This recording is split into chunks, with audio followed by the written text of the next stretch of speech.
ವಂದನೆಗಳಕ್ಕ ರೇಖಾ sister. ವಂದನೆಗಳಕ್ಕ. ನಮ್ಮನ್ನು ಬಹಳವಾಗಿ ಪ್ರೀತಿಸುವ ಪರಲೋಕದಲ್ಲಿರುವ ತಂದೆಯಾದ ದೇವರೇ, ನಿಮ್ಮ ಮಹೋನ್ನತವಾದ ನಾಮಕ್ಕೆ ಸ್ತೋತ್ರವಾಗಲಿ, ಮಹಿಮೆ ಆಗಲಿ. ಅಪ್ಪ ರಾತ್ರಿ ಎಲ್ಲ ಒಳ್ಳೆಯ ನಿದ್ದೆಯನ್ನು ಕೊಟ್ಟು ಈ ಮುಂಜಾನೆಯ ಸಮಯದಲ್ಲಿ ಇನ್ನೊಂದು ದಿನವನ್ನು ನೋಡುವಂತ ಮಹಾಭಾಗ್ಯವನ್ನು ಕೊಟ್ಟಿದ್ದಕ್ಕಾಗಿ ಸ್ತೋತ್ರ ತಂದೆ.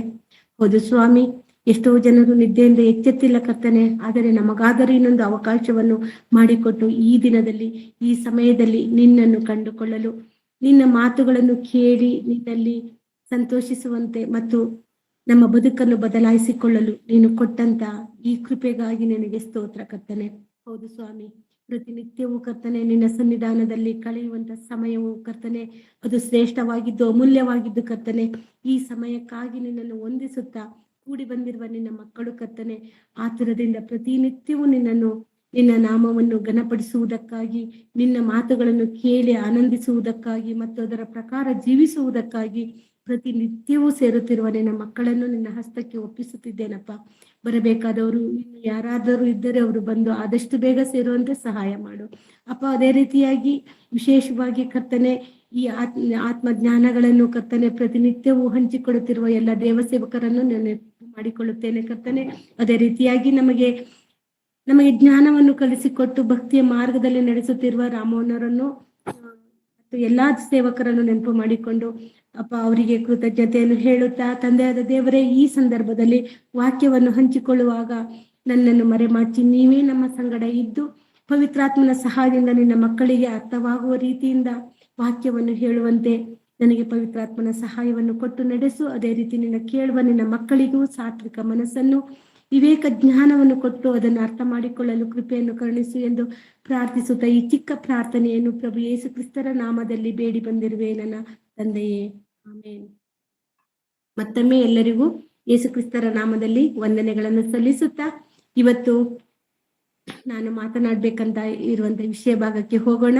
ಅದಕ್ಕಿಂತ ಮುಂಚೆ ನಾವು ಪ್ರತಿದಿನವೂ ನಾವು ವಾಕ್ಯಗಳನ್ನು ಕೇಳ್ತಾ ಇದ್ದೀವಿ. ಅದೇ ರೀತಿಯಾಗಿ ಹಾಡುಗಳಿಂದ ದೇವರನ್ನು ಘನಪಡಿಸ್ತಾ ಇದ್ದೀವಿ. ಈ ದಿನನೂ ಸಹ ಪ್ರಾರ್ಥನೆಯಿಂದ ಹಾಡುಗಳಿಂದ ದೇವರನ್ನು ಘನಪಡಿಸಿದ್ದೇವೆ.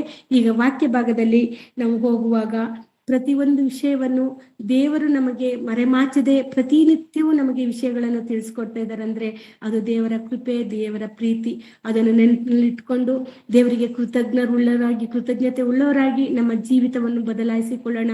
ಒಂದು ಮಾತಾದರೂ ನಾವು ನಮ್ಮ ಜೀವನದಲ್ಲಿ ಪ್ರತಿನಿತ್ಯವೂ ಬದಲಾಯಿಸಿಕೊಳ್ಳುವುದಾದ್ರೆ ಅದು ದೇವರಿಗೆ ತುಂಬಾ ಸಂತೋಷಕರವಾದ ವಿಷಯ. ಅದಕ್ಕಾಗಿ ನಮ್ಮನ್ನು ನಾವು ದೇವರ ಹಸ್ತಗಳಿಗೆ ಒಪ್ಪಿಸಿಕೊಳ್ಳೋಣ.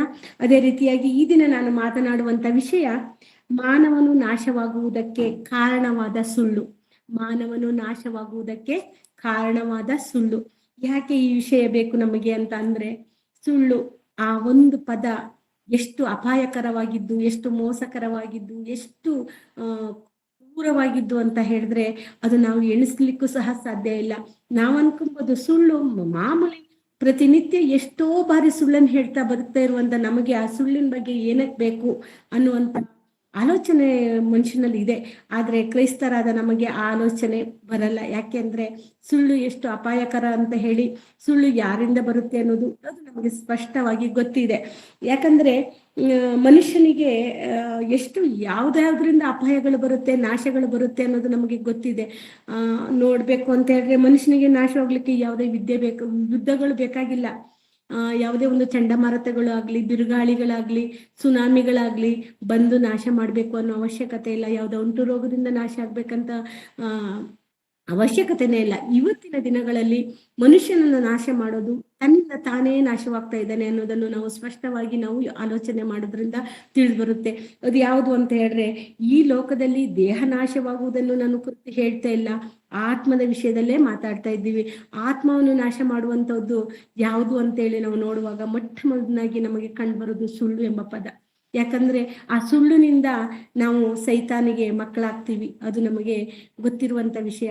ಆ ಸುಳ್ಳು ತುಟಿ ದೇವರಿಗೆ ಎಷ್ಟು ಅಸಹ್ಯವಾಗಿದೆ ಅನ್ನೋದು ನಮಗೆ ಅರ್ಥವಾಗಿದೆ, ಆಲ್ರೆಡಿ ಅರ್ಥವಾಗಿದೆ. ಇನ್ನೂ ನಾವು ಸುಳ್ಳುಗಾರರ ಲಿಸ್ಟ್ನಲ್ಲಿ ಏನಾದ್ರೂ ನಮ್ಮನ್ನು ನಾವು ತೊಡಗಿಸ್ಕೊಂಡಿದ್ರೆ ಖಂಡಿತವಾಗಿ ನಾವು ಅದನ್ನ ಸರಿಪಡಿಸ್ಕೊಳಕ್ಕೆ ಪ್ರಯತ್ನ ಪಡ್ಬೇಕು ಅನ್ನೋದು ಈ ಪಾಠದ ಉದ್ದೇಶ ಅಷ್ಟೇ. ಸುಳ್ಳು ಅಂದ ತಕ್ಷಣ ಸುಳ್ಳು ಅಂದ್ರೆ ಅಸತ್ಯವನ್ನು ಆಡುವುದು ಅಂತ ಅರ್ಥ. ಸುಳ್ಳು ಅಂತ ಹೇಳಿದ್ರೆ ನಿಜವಲ್ಲದ ಹೇಳಿಕೆ ಅಂತ ಅರ್ಥ. ಅದ ನಮಗೆ ಅರ್ಥ ಗೊತ್ತು ತಾನೆ. ಸುಳ್ಳು ಅಂದ್ರೆ ಅಸತ್ಯವನ್ನು ಆಡುವುದು, ಸುಳ್ಳು ಅಂತ ಹೇಳಿದ್ರೆ ನಿಜವಲ್ಲದ ವಿಷಯವನ್ನು ತಿಳಿಸುವುದಕ್ಕೆ ಸುಳ್ಳು ಅಂತೀವಿ. ಇಂಗ್ಲಿಷಿನಲ್ಲಾದ್ರೆ ಲೈ ಅಂತ ಹೇಳ್ತೀವಿ. ಆದ್ರೆ ಸುಳ್ಳು ಹೇಳುತ್ತಿದ್ದಾರೆ ಅಂತೇಳಿ ಯಾರಿಗೂ ಅರ್ಥವಾಗದ ರೀತಿಯಿಂದ, ಗೊತ್ತಾಗದ ರೀತಿಯಿಂದ ಸುಳ್ಳು ಹೇಳಿ ಹೋಗ್ತಾರೆ. ಅಂದ್ರೆ ನಿಜವಲ್ಲದ ವಿಷಯವನ್ನು ನಿಜವೆಂದು ತಿಳಿಸುವುದೇ ಸುಳ್ಳು.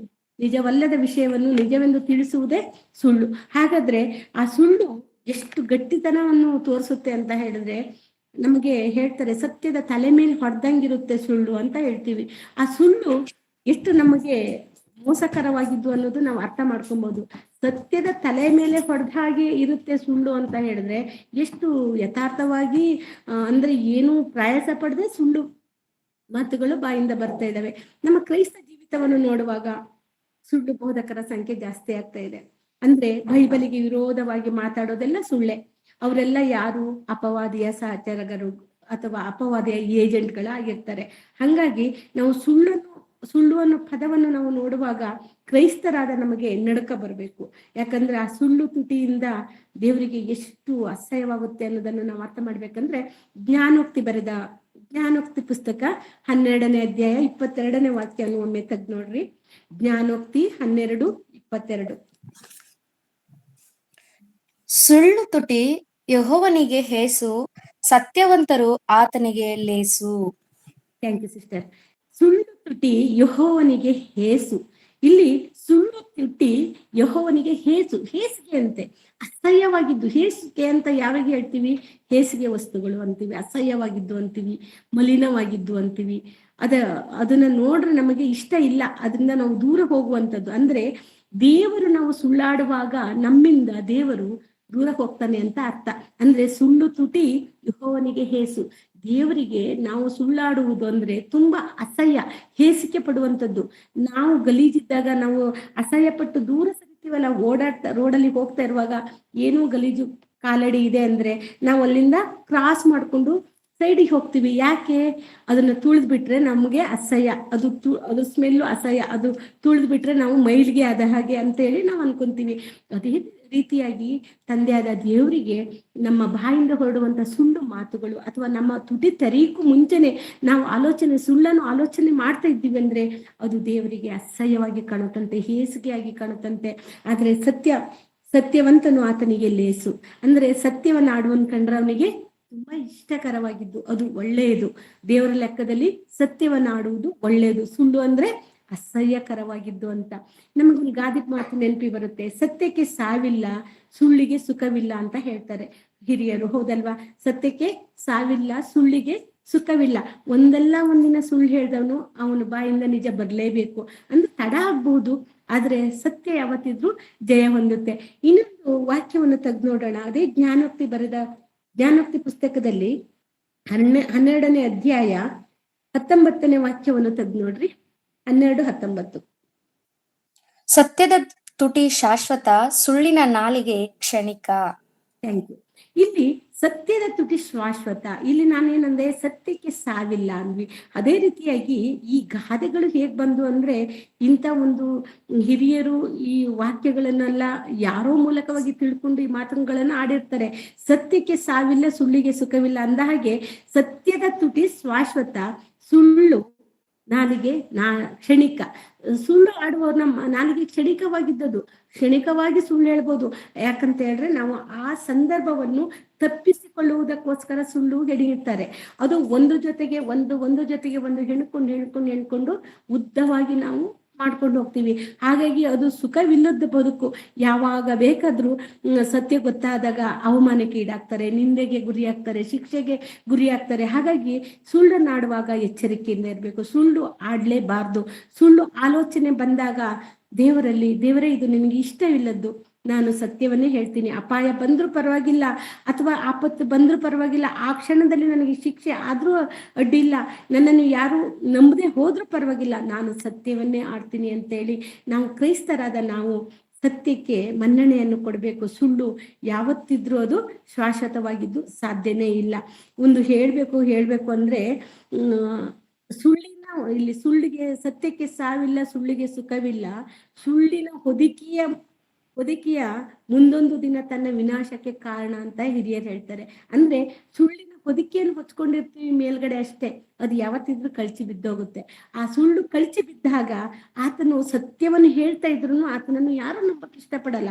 ಯಾಕಂದ್ರೆ ಆತ ಯಾವಾಗ್ಲೂ ಸುಳ್ಳು ಹೇಳ್ತಾನೆ, ಆತನು ಹೇಳೋದೆಲ್ಲ ಸುಳ್ಳು, ಅವನು ಸತ್ಯ ಹೇಳಿದ್ರು ಯಾರು ನಂಬಲ್ಲ. ನಾವು ಬಾಲ್ಯದಲ್ಲಿದ್ದಾಗ ಹುಲಿ ಬಂತು ಹುಲಿ ಅನ್ನುವಂತ ಕಥೆಗಳನ್ನ ನಮಗೆ ಗೊತ್ತಿದೆ. ಅವನು ಯಾವಾಗ್ಲೂ ಕುರಿಕಾಯವನ್ನು ಹುಲಿ ಬಂತು ಅಂತೇಳಿ ಕಿಚ್ಚಾಡೋದ್ರಿಂದ ಆ ಗದ್ದೆಯಲ್ಲಿ ಕೆಲಸ ಮಾಡೋರು, ಕಾಡಿನಲ್ಲಿರುವವರೆಲ್ಲ ಬಂದವನ ಸಹಾಯಕ್ಕೆ ಬಂದ್ರೆ ಆತನ ಕೊಂಡು ಇರ್ತಿದ್ದ, ಯಾವುದು ಏನು ಬಂದಿರಲ್ಲ. ಒಂದಿನ ನಿಜವಾಗೂ ಹುಲಿ ಬಂದ್ರು ಯಾರು ಅವನನ್ನ ಗಮನಿಸಲ್ಲ. ಯಾಕಂದ್ರೆ ಅವನು ಯಾವಾಗ್ಲೂ ಸುಮ್ಮನೆ ಹೇಳ್ತಾ ಇರ್ತಾನ. ಅಂದ್ರೆ ಸುಳ್ಳು ಮಾತಾಡೋನು ಒಂದು ದಿನ ಸತ್ಯ ಹೇಳಿದ್ರು ಯಾರು ಅದನ್ನ ಗಮನಕ್ಕೆ ತರಲ್ಲ, ಯಾರು ಅದಕ್ಕೆ ಮಾನ್ಯತೆಯನ್ನು ಕೊಡಲ್ಲ. ಹಾಗಾಗಿ ಸುಳ್ಳು ಅನ್ನೋದು ಎಷ್ಟು ಅಸಹ್ಯಕರವಾಗಿದ್ದು ಅಂತ ನಾವು ಯೋಚನೆ ಮಾಡೋಣ. ಸುಳ್ಳು ಬೇಗನೆ ಮಾರಾಟವಾಗುವ ವಸ್ತು. ಅಂದ್ರೆ ಸುಳ್ಳು ಸುದ್ದಿ ಈಗ ಮಾರಾಟವಾಗುವಂತ ಯಾಕೆ ನಾನು ಬಳಸ್ತಾ ಇದ್ದೀನಿ ಅಂದ್ರೆ, ಸುಳ್ಳು ವದಂತಿಗಳು ಎಷ್ಟು ಬೇಗ ಪ್ರಚಾರ ಆಗುತ್ತೆ. ಯಾರೋ ಒಬ್ರು ಯಾವ್ದೋ ಒಂದು ಸಭೆಗೆ ಹೋದ್ರೆ ಆ ಸಭೆಯಲ್ಲಿ ರೋಗಗಳು ಸ್ವಸ್ಥತೆ ಆಗುತ್ತೆ, ದೆವ್ವಗಳು ಬಿಟ್ಟು ಹೋಗುತ್ತೆ ಅಂತ ಯಾರೋ ಹೇಳಿದ್ರು ಅಲ್ಲಿ, ಅದು ಎಷ್ಟು ಬೇಗ ನಾವು, ಯಾಕಂದ್ರೆ ನಾವು ನಾವು ಕ್ರೈಸ್ತರದ್ದೇ ಉದಾಹರಣೆ ತಕೊಂಡಾಗ ಆ ಸುಳ್ಳು ವದಂತಿಗೆ ಎಷ್ಟು ಜನ ಗುಂಪಾಗಿ ಸಭೆಗೆ ಹೋಗ್ತಾರೆ. ಅಲ್ಲಿ ಸ್ವಸ್ಥತೆ ಕಾರ್ಯಗಳು ನಡೀತಾ ಇದೆಯಂತೆ, ಅಲ್ಲಿ ದೆವ್ವಗಳು ಬಿಟ್ಟು ಹೋಗ್ತಾ ಇದ್ವಂತೆ, ಅದ್ಭುತಗಳು ನಡೀತಾ ಇದೆಯಂತೆ, ಹೀಗೆ ಓಡ್ ಹೋಗ್ತೀವಿ. ಯಾಕೆ? ಅದು ಸುಳ್ಳು. ಆ ಸುಳ್ಳಿಗೆ ಬೆಲೆ ಕೊಡೋದೇ ಆಗ್ತದೆ. ಇವತ್ತು ನೋಡಿ, ಸತ್ಯ ಸುವಾರ್ತೆಯನ್ನು ಸಾರುವ ಸಭೆಗಳಲ್ಲಿ ಜನಗಳಿಗೆ ಎಣಿಕೆ ರೂಪದಲ್ಲಿದ್ರೆ, ಲೆಕ್ಕದ ಬೆರಳೆಣಿಕೆ ಜನಗಳಿದ್ರೆ, ಅಸತ್ಯವನ್ನು ಆಡುವಂತಹ ಸಭೆಗಳಲ್ಲಿ ತುಂಬಿ ತುಳುಕಾಡ್ತಾ ಇದ್ದಾರೆ ಜನ. ಅದು ಅಸತ್ಯ ಅನ್ನೋದು ಜನಗಳಿಗೆ ಮನವರಿಕೆ ಆಗ್ತಾ ಇಲ್ಲ. ಕಾರಣ ಸುಳ್ಳು ಅಷ್ಟು ಸ್ವೀಟ್ ಆಗಿ ಅವರಿಗೆ ಅನಿಸ್ತಾ ಇದೆ. ಅಂದ್ರೆ ಯಾಕೆ ಸತ್ಯಕ್ಕೆ ಯಾಕೆ ಬೆಲೆ ಇಲ್ಲ ಅಂದ್ರೆ, ಅದ್ರ ತೂಕ ಜಾಸ್ತಿ, ಅದ್ರ ವ್ಯಾಲ್ಯೂ ಜಾಸ್ತಿ, ಅದನ್ನು ಕೊಂಡ್ಕೊಳಕ್ಕೆ ಯಾರಿಗೂ ಯೋಗ್ಯತೆ ಇಲ್ಲ. ಸತ್ಯ ಅನ್ನೋದು ತುಂಬಾ ಬೆಲೆ ಉಳ್ಳದ್ದು. ಅದನ್ನ ಪಡ್ಕೊಬೇಕು ಅಂದ್ರೆ ನಮ್ಮಲ್ಲಿ ಆ ಆತ್ಮಿಕವಾದ ಜೀವನದಲ್ಲಿ ನಾವು ಬದಲಾವಣೆ ಆಗಿರ್ಬೇಕು. ನಾವು ಕ್ರೈಸ್ತರಾಗಿ ನಮ್ಮ ಹೃದಯವನ್ನು ನಾವು ಸ್ವಚ್ಛ ಮಾಡ್ಕೊಳ್ಳೋರಾಗಿರ್ಬೇಕು. ಹಾಗಿದ್ದಾಗ ಮಾತ್ರ ಸತ್ಯವನ್ನು ಸ್ವೀಕರಿಸಕ್ಕೆ ನಮಗೆ ಯೋಗ್ಯತೆ ಇರುತ್ತೆ. ಅಂದ್ರೆ ಸತ್ಯದ ಬೆಲೆ ಜಾಸ್ತಿ, ಅದ್ರ ಯೋಗ್ಯತೆ ಜಾಸ್ತಿ, ಅದನ್ನು ಎಲ್ಲರೂ ಕೊಂಡ್ಕೊಳಕ್ಕೆ ಆಗಲ್ಲ. ಸುಳ್ಳಿನ ಹಿಂದೆ ಓಡೋಗ್ತಾರೆ, ಅದು ಚೀಪಾಗಿ ಬೆಸ್ಟಾಗಿ ಸಿಗುತ್ತಲ್ವಾ, ಹಾಗಾಗಿ ಅದ್ರ ಹಿಂದೆ ಓಡೋಗ್ತಾರೆ. ನಾವು ಒಂದು ತರಕಾರಿ ತಕ್ಕೊಬೇಕಾದ್ರೂ ಚೀಪ್ ಅಂಡ್ ಬೆಸ್ಟ್ ಇದ್ರು ಹುಳುಕಾಗಿರೋದು ಕೊಳ್ತೋಗಿರೋದು ತರಕಾರಿ ತಕೊಂತೀವ, ನಾವು ಆರಿಸ್ತೀವಿ, ಚೆನ್ನಾಗಿರೋದು ಬೇಕು. ಅದ್ರಲ್ಲಿ ಬೇಕಾದ್ರೆ ಬಾರ್ಗೇನ್ ಮಾಡ್ತೀವಿ. 20 ರೂಪಾಯಿ ಕೆಜಿ ಹೇಳ್ರೆ 10 ರೂಪಾಯಿ ಮಾಡ್ಕೊಪ್ಪ, 15 ರೂಪಾಯಿ ಮಾಡ್ಕೊಪ್ಪ ಅಂತ ಕೇಳ್ಬೋದೇ ವಿನಾ, ಅದು ಬಿಟ್ಟು ನಾವು ಚೆನ್ನಾಗಿಲ್ದದ್ದು ಕೊಳ್ತೋಗಿದ್ದೆಲ್ಲ ಹಾಕೊಂಡು ಸರಿ ನಂಗೆ ಇದನ್ನೇ ಕೊಡುವಂತ ಯಾರು ನಾವು ತಕೊಳಲ್ಲ. ಹಾಗಿರುವಾಗ ಸತ್ಯಕ್ಕೂ ಸುಳ್ಳಿಗೂ ನಾವು ಅರ್ಥ ಮಾಡ್ಕೊಬೇಕಲ್ವಾ. ಸತ್ಯ ಯಾವತ್ತಿದ್ರೂ ಯೋಗ್ಯತೆ ಉಳ್ಳದ್ದು, ಅದು ಬೆಲೆ ಉಳ್ಳದ್ದು, ಅದು ಶಾಶ್ವತವಾಗಿದ್ದು ಅನ್ನೋದು ನಮ್ಮೊಳಗೆ ಬರಬೇಕು. ಅಂದ್ರೆ ಸತ್ಯದ ಬೆಲೆ ನಮಗೆ ಅರ್ಥ ಆಗ್ಬೇಕು, ಅದರ ತೂಕ ನಮಗೆ ಅರ್ಥ ಆಗ್ಬೇಕು, ಅದು ಯೋಗ್ಯತೆ ನಮಗೆ ಅರ್ಥ ಆಗ್ಬೇಕು.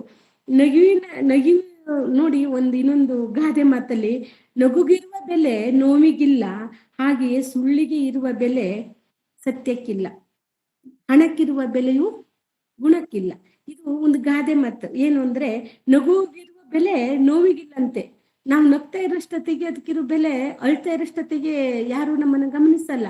ಯಾಕೆ ಅಂತ ಹೇಳಿದ್ರೆ, ಅವಳ ಕಷ್ಟದಲ್ಲಿದ್ದಾರೆ, ಆ ಕಷ್ಟದಲ್ಲಿ ನಾನು ಯಾಕೆ ಅವಳ ಜೊತೆಗೆ ಇರ್ಬೇಕು ಅನ್ನುವಂಥದ್ದು ಸಂಖ್ಯೆ ಜಾಸ್ತಿ ಇದೆ. ಅದೇ ರೀತಿ ಹಣಕ್ಕಿರುವ ಬೆಲೆ ಗುಣಕ್ಕಿಲ್ಲ.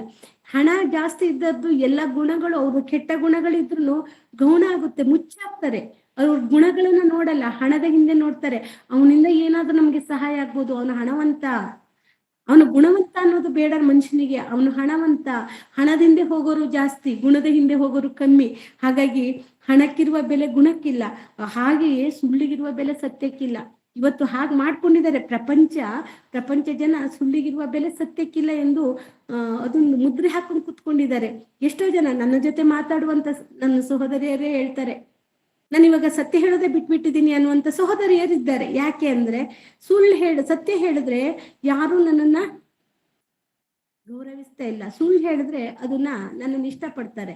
ಅಂದ್ರೆ ಸುಳ್ಳಿಗಿರುವ ಬೆಲೆ ಸತ್ಯಕ್ಕೆ ಇವತ್ತು ಇಲ್ಲ ಆಗ್ಬಿಟ್ಟಿದೆ. ಅಂದ್ರೆ ಸುಳ್ಳು ಮೋಸಗಾರ, ಅಪವಾದಿ ಎಲ್ಲರ ಮನಸ್ಸನ್ನು ಹೇಗೆ ಮಾಯ ಮಾಡ್ತಾ ಇದ್ದಾನೆ, ಹೇಗೆ ವಂಚಿಸ್ತಾ ಇದ್ದಾನೆ, ಹೇಗೆ ಪ್ರೇರೇಪಣೆ ಮಾಡ್ತಾ ಇದ್ದಾನೆ, ಅವ್ರ ಬದುಕನ್ನು ನಾಶವಾಗ್ಲಿಕ್ಕೆ ಹೇಗೆ ಅದನ್ನ ಅಸ್ತ್ರವಾಗಿ ಉಪಯೋಗಿಸ್ಕೊಂತ ಇದ್ದಾನೆ. ಆ ಸುಳ್ಳು ಅನ್ನೋ ಅಸ್ತ್ರ ಎಷ್ಟು ಕೆಟ್ಟದ್ದು ಅನ್ನೋದನ್ನು ನಾನು ಅರ್ಥ ಮಾಡ್ಸೋಕ್ಕೋಸ್ಕರ ಈ ಮಾತುಗಳನ್ನು ಹೇಳ್ತಾ ಇದ್ದೀನಿ. ದೇವರ ವಾಕ್ಯವನ್ನು ನಾವು ತಿಳಿದವರಾದ ನಾವುಗಳು ಸುಳ್ಳಿಗೆ ನಾವು ಹೇಗೆ ಅಂಟಿಕೊಳ್ಳಬಾರ್ದು ಅನ್ನೋದನ್ನು ನಾವು ಹೇಳಕ್ಕೆ ಇಷ್ಟಪಡ್ತಾ ಇದ್ದೀನಿ.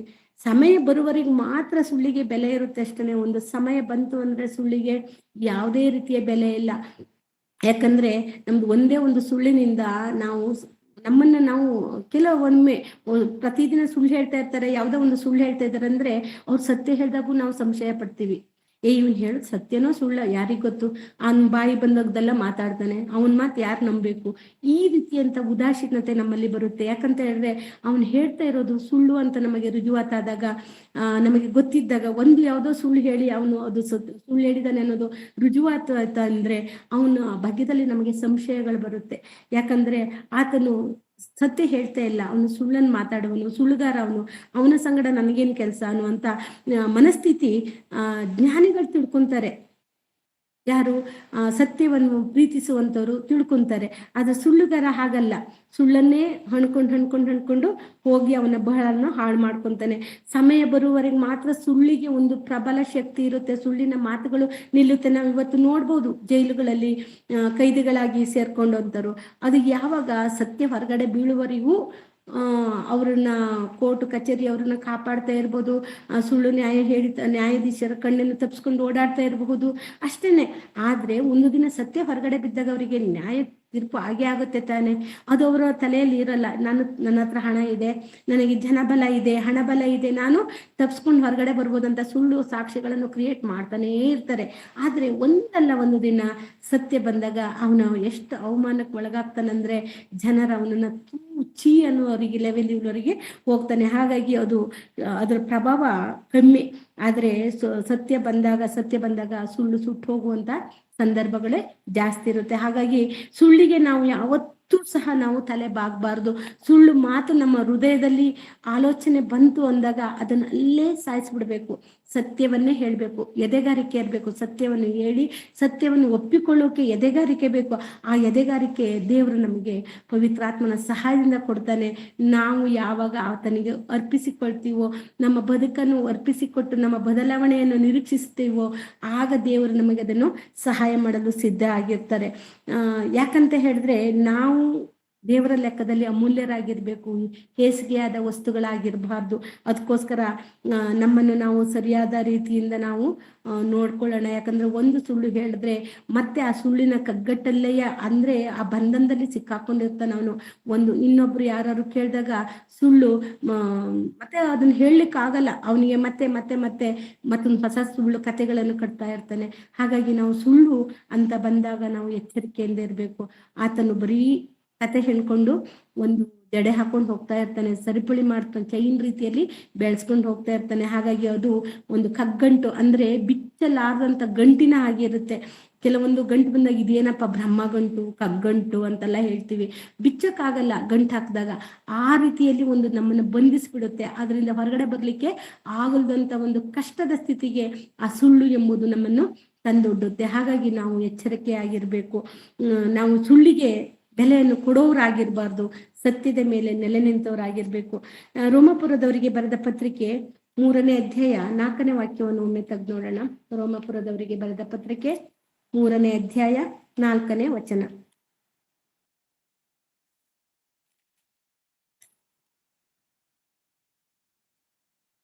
ರೋಮಾಪುರದವರಿಗೆ ಬರೆದ ಪತ್ರಿಕೆ 3ನೇ ಅಧ್ಯಾಯ 4ನೇ ವಚನ. ಓಕೆ. ಎಲ್ಲಾ ಮನುಷ್ಯರು ಸುಳ್ಳುಗಾರರಾದರೋ ದೇವರು ಸತ್ಯವಂತನೇ ಸರಿ. ನೀನು ಎಲ್ಲಾ ನುಡಿಗಳಲ್ಲಿ ನ್ಯಾಯಸ್ಥನೆಂದು ಕಾಣಿಸಿಕೊಳ್ಳಬೇಕು, ನಿನ್ನ ಮೇಲೆ ವ್ಯಾಜ್ಯ ನಡೆಯುವಾಗ ನೀನು ಗೆಲ್ಲಬೇಕು ಎಂದು ಬರೆದಿದೆ.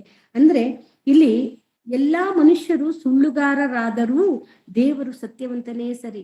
ಮನುಷ್ಯರೆಲ್ಲರೂ ಸುಳ್ಳುಗಾರರಾದ್ರೂ ದೇವರು ಮಾತ್ರ ಯಾವಾಗಲೂ ಸತ್ಯವಂತನು, ನಿಜವಾಗಿರುವಾತನು, ಯಥಾರ್ಥವಾಗಿರುವಾತನು, ಆಗ ಹೇಗಿದ್ದೋ ಈಗನೂ ಹಾಗೆ ಇರುವಾತನು. ಆತನು ಯಾವತ್ತು ಬದಲಾಗದ ದೇವರು. ಆತನಲ್ಲಿ ಸತ್ಯವೊಂದೇ ನೆಲೆಗೊಂಡಿದೆ. ಅವನು ಸತ್ಯವಂತನು. ಯಾಕಂದ್ರೆ ಮನುಷ್ಯರು ಸುಳ್ಳುಗಾರರಾಗಿರ್ಬೋದಾದ್ರೆ ದೇವರು ಸುಳ್ಳುಗಾರನು ಅಲ್ಲ. ಹಾಗಾಗಿ ದೇವರು ಸುಳ್ಳುಗಾರನ ಅಲ್ಲದೆ ಹೋದರಿಂದ ಮನುಷ್ಯನಾದ ನಾವು ಸಹ ಸತ್ಯವಂತರಾಗಬೇಕು. ಯಾಕಂದ್ರೆ ದೇವರು ಬಯಸೋದು ಏನು? ನನ್ನ ಹಾಗೇನೆ ನನ್ನ ಮಕ್ಕಳಿರ್ಬೇಕು, ನನ್ನ ಮಕ್ಕಳು, ನಾನು ಪರಿಶುದ್ಧನಾಗಿರೋ ಹಾಗೆ ನನ್ನ ಮಕ್ಕಳು ಪರಿಶುದ್ಧರು, ಸತ್ಯವಂತರು, ನ್ಯಾಯವಂತರು, ನೀತಿವಂತರು ಆಗಿರ್ಬೇಕು ಅಂತ ದೇವರು ಬಯಸ್ತಾನೆ ವಿನಃ ನನ್ನ ಮಗ ಸುಳ್ಳುಗಾರನಾಗ್ಲಿ ಅಂತೇಳಿ ಬಯಸಲ್ಲ. ತಂದೆಯಾದ ದೇವರು ಇರ್ಲಿ, ನಾವು ಹೆತ್ತ ಮಕ್ಕಳು ಸುಳ್ಳುಗಾರನಾಗಿದ್ದು ಮೋಸ ವಂಚನೆಯನ್ನು ಮಾಡ್ತಾ ಇರುವಂತ ಮಕ್ಕಳನ್ನ ನಾವೇ ಸಹಿಸಲ್ಲ. ನಾವೇ ಹೇಳ್ತೀವಿ, ಇವ್ನು ಯಾಕೆ ಇಷ್ಟೊಂದು ಸುಳ್ಳು ಹೇಳ್ತಾನೆ, ಇವನು ನನ್ನ ಮಗ ನಿಜನಾ ಅಂತೇಳಿ ನಾವೇ ಕ್ವಶನ್ ಮಾಡ್ಕೊಂತೀವಿ. ಒಂದೊಂದ್ಸಲಿ ನಮ್ಮ ಮಕ್ಕಳೇನಾದ್ರು ಸುಳ್ಳಾಗಿ ನಡ್ಕೊಂಡಾಗ ನಾವು ಕ್ಷಮಿಸಲಾರ್ದ ತಂದೆ ತಾಯಿಗಳು, ದೇವ್ರು ಮಾತ್ರ ನಾವು ಎಷ್ಟು ಸುಳ್ಳನ್ನು ಹೇಳಿದ್ರು ಕ್ಷಮಿಸ್ತಾನೆ ಹೋಗ್ಬೇಕಾ? ಯೋಚನೆ ಮಾಡಿ. ನಾವು ಇಬ್ರು ಮಕ್ಕಳಿಗೆ ತಂದೆ ತಾಯಿಯಾದ ನಾವುಗಳೇ ಮಕ್ಕಳು ಮಾಡಿದ ತಪ್ಪುಗಳು, ಮಕ್ಕಳು ಸುಳ್ಳು ಹೇಳ್ತಾರೆ ಅಂದಾಗ ಅವರಿಗೆ ಹೊಡಿತೀವಿ, ಬೈತೀವಿ, ಎಲ್ಲ ಮಾಡ್ತೀವಿ. ಆದ್ರೆ ದೇವ್ರು ನಮಗೆ ಶಿಕ್ಷೆ ಕೊಡಬಾರ್ದ? ಸುಳ್ಳು ಹೇಳುವಾಗ ದೇವ್ರು ಶಿಕ್ಷೆ ಕೊಡಬಾರ್ದ ಹೇಳಿ? ನಮ್ಮನ್ನು ತಿದ್ದಲಿಕ್ಕೆ ತಂದೆಗೆ ಅಧಿಕಾರ ಇಲ್ವಾ? ಖಂಡಿತ ಇದೆ. ಹಾಗಾಗಿ ನಾವು ಸಹ ಸತ್ಯವಂತರಾಗಿ, ದೇವರು ಹೇಗೆ ಸತ್ಯವಂತನಾಗಿದ್ದನೋ ನಾವು ಸಹ ಸತ್ಯವಂತರಾಗಿರ್ಬೇಕು. ನಾವು ಯಾವಾಗಲೂ ಸುಳ್ಳಿಗೆ ದಾಸರು ಆಗ್ಬಾರ್ದು. ಅದು ದೇವರ ಒಂದು ಮಾತು. ಯಾಕಂದ್ರೆ ಸುಳ್ಳು, ಮೋಸ, ದ್ರೋಹ, ವಂಚನೆ ಇವೆಲ್ಲ ದೇವ್ರಿಗೆ ಬಳಿ ಮನುಷ್ಯ ಸಾಲ ಮಾಡ್ದಂಗಂತೆ. ಅಂದ್ರೆ ಸುಳ್ಳು ಹೇಳೋನು, ಮೋಸ ಮಾಡೋನು, ದ್ರೋಹ ಮಾಡೋನು, ವಂಚನೆ ಮಾಡೋನು ಸಾಲಗಾರ ಇದ್ದಂಗೆ. ಹೇಗೆ ಅಂದ್ರೆ ಅವನು ಒಂದಲ್ಲ ಒಂದಿನ ಬಡ್ಡಿ ಸಮೇತವಾಗಿ ಆ ಸಾಲಕ್ಕೆ ಪ್ರತಿಫಲವನ್ನು ಕೊಡ್ಬೇಕಾಗುತ್ತೆ. ಈಗ ನಾವು ಸಾಲ ಮಾಡ್ಕೊಂಡಿರ್ತೀವಿ ಅಂದ್ರೆ ಅದು ಬಡ್ಡಿ ಸಮೇತವಾಗಿ ನಾವು ಅದನ್ನ ತೀರ್ಸ್ಬೇಕಾಗುತ್ತೆ. ತೀರ್ಸಿಲ್ಲ ಅಂತ ಹೇಳಿದ್ರೆ ಬಿಡ್ತಾರ ನಮ್ಮನ್ನ? ಎಲ್ಲೋ ಒಂದು ಬ್ಯಾಂಕ್ ಅಲ್ಲಿ 1 ಲಕ್ಷನ 2 ಲಕ್ಷನ ಸಾಲ ತಗೊಂಡಿದೀವಿ ಅನ್ಕೊಳ್ಳಿ, ಅದನ್ನ ನಾವು ಸರಿಯಾದ ಸಮಯಕ್ಕೆ ಕಂತವಾಗಿ ನಾವು ತೀರ್ಸಿಲ್ಲ ಅಂದ್ರೆ ಮನೆ ಪತ್ರ ಏನಾದ್ರು ಇಟ್ಟಿದ್ರೆ ಮನೆನೇ ಸೀಜ್ ಮಾಡ್ಕೊಂಡು ಹೋಗ್ತಾರೆ. ಅಂದ್ರೆ ಅದಕ್ಕೆ ನಾವು ಕರೆಕ್ಟ್ ಆಗಿ ಸಾಲವನ್ನು ಬಡ್ಡಿ ಸಮೇತ ತೀರ್ಸ್ಬೇಕು. ಅದೇ ರೀತಿಯಾಗಿ ಸುಳ್ಳು ಅನ್ನೋದಾಗ್ಲಿ, ಮೋಸ ಆಗೋದಾಗ್ಲಿ, ದ್ರೋಹ, ವಂಚಕ ಅವೆಲ್ಲ ಒಂಥರ ಸಾಲ ತೆಗೆದುಕೊಂಡರೋ ರೀತಿಯಲ್ಲಿ ನಾವು ಬದುಕಬೇಕಾಗುತ್ತೆ. ಅದೇಯ ದೇವ್ರು ಹೇಳ್ತಾನೆ, ಧರ್ಮ, ನ್ಯಾಯ, ನೀತಿ, ಸತ್ಯ ಇವೆಲ್ಲ ಹೇಗೆ ಅಂದ್ರೆ ದೇವರ ಬಳಿಯಲ್ಲಿ ಸೇವಿಂಗ್ ಅಕೌಂಟ್ ಓಪನ್ ಮಾಡ್ದಂಗೆ. ಹೇಗೆ ಅಂದ್ರೆ ನಮ್ಮಲ್ಲಿ ಸತ್ಯ ಇದೆ, ಧರ್ಮ ಇದೆ, ನ್ಯಾಯ ಇದೆ, ನೀತಿ ಇದೆ ಅಂತ ಹೇಳಿದ್ರೆ ಪ್ರೀತಿ ಇದೆ. ಇವೆಲ್ಲ ಏನು ಅಂದ್ರೆ ಈ ಆತ್ಮಿಕ ಫಲಗಳು ನಮ್ಮಲ್ಲಿ ಏನಾದ್ರು ಇದ್ರೆ ಆ ಆತ್ಮಿಕ ಫಲಗಳನ್ನೋದು ಏನು ಅಂತ ಹೇಳಿದ್ರೆ ದೇವರ ಬಳಿ ಸೇವಿಂಗ್ ಅಕೌಂಟ್ ಓಪನ್ ಮಾಡ್ದಂಗೆ. ಆ ಸೇವಿಂಗ್ ಅಕೌಂಟ್ ಅಲ್ಲಿ ನಾವು ನಮ್ಮ ನೀತಿಗೆ ಅನುಸಾರವಾಗಿ ನಾವು ಇದ್ದಾಗ ಅದಲ್ಲಿ ಯಾಡ್ ಆಗ್ತಾ ಇರುತ್ತೆ, ಅಲ್ಲಿ ಡೆಪಾಸಿಟ್ ಆಗ್ತಾ ಇರುತ್ತೆ. ನಮ್ಮ ಕಷ್ಟದ ಸಮಯದಲ್ಲಿ ನಮಗೆ ಬೇಕಾದಾಗ ಅದನ್ನ ನಾವು ಬಿಡಿಸ್ಕೊಬಹುದು. ಅಂದ್ರೆ ಒಂದು ಸೇವಿಂಗ್ ಅಕೌಂಟ್ ನಮ್ಮಲ್ಲಿ ಅಂದ್ರೆ ಬ್ಯಾಂಕ್ ಬ್ಯಾಲೆನ್ಸ್ ಇತ್ತು ಅಂದ್ರೆ ನಾವ್ ಏನ್ ಮಾಡ್ತೀವಿ, ನಮ್ಮ ಅವಶ್ಯಕತೆ ಇದ್ದಾಗೆಲ್ಲ ಉಪಯೋಗಿಸ್ಕೊಂತೀವಿ. ಅದೇ ನಾವು ಸಾಲ ಕಟ್ಟಬೇಕು ಅಂದ್ರೆ ಎಷ್ಟು ಕಷ್ಟ ಅಲ್ವಾ? ಹಾಗಾಗಿ ನಾವು ದೇವರಲ್ಲಿ ಸೇವಿಂಗ್ ಅಕೌಂಟ್ ಮಾಡ್ಕೊಂಡವರಾಗಿರ್ಬೇಕು. ಅಂದ್ರೆ ಅಕೌಂಟ್ ಓಪನ್ ಮಾಡ್ಕೊಂಡಿರ್ಬೇಕು. ಏನು? ನಮ್ಮ ಆತ್ಮಿಕ ಗುಣಗಳನ್ನು ಹೆಚ್ಚು ಅಭಿವೃದ್ಧಿ ಮಾಡ್ದಂಗು ಅಲ್ಲಿ ಬ್ಯಾಲೆನ್ಸ್ ಜಾಸ್ತಿ ಆಗ್ತಾ ಇರುತ್ತೆ. ನಮ್ಮಲ್ಲಿ ಆತ್ಮಕ್ಕೆ ವಿರೋಧವಾಗಿ ಶಾರೀರಿಕ ಫಲಗಳನ್ನು ನಾವು ಏನಾದ್ರೂ ಹೊಂದ್ಕೊಂಡಿದ್ರೆ ನಮ್ಮ ಅಕೌಂಟ್ ಅಲ್ಲಿರೋ ಬ್ಯಾಲೆನ್ಸು ಖಾಲಿ ಆಗ್ತಾ ಇರುತ್ತೆ. ನಾವು ಬ್ಯಾಲೆನ್ಸ್ ಬೆಳಿಬೇಕು ಅಂತ ಹೇಳ್ತೀವ, ಖಾಲಿ ಆಗ್ಬೇಕು ಅಂತ ಬಯಸ್ತೀವ? ನಿಮ್ಮ ಅಕೌಂಟ್ ಅಲ್ಲಿ ಈ ಭೌತಿಕವಾಗಿ ಬ್ಯಾಂಕ್ ಅಕೌಂಟ್ ಅಲ್ಲಿ ದುಡ್ಡು ಇಟ್ಟಿದ್ದೀರಂದ್ರೆ ಅದು ಕಡಿಮೆ ಆದ್ರೆ ನಿಮ್ಗೆ ಇಷ್ಟನೋ, ಜಾಸ್ತಿ ಆದ್ರೆ ಇಷ್ಟನಾ? ಜಾಸ್ತಿ ಆದ್ರೆ ಇಷ್ಟ. ಖಂಡಿತ ಅಲ್ವಾ?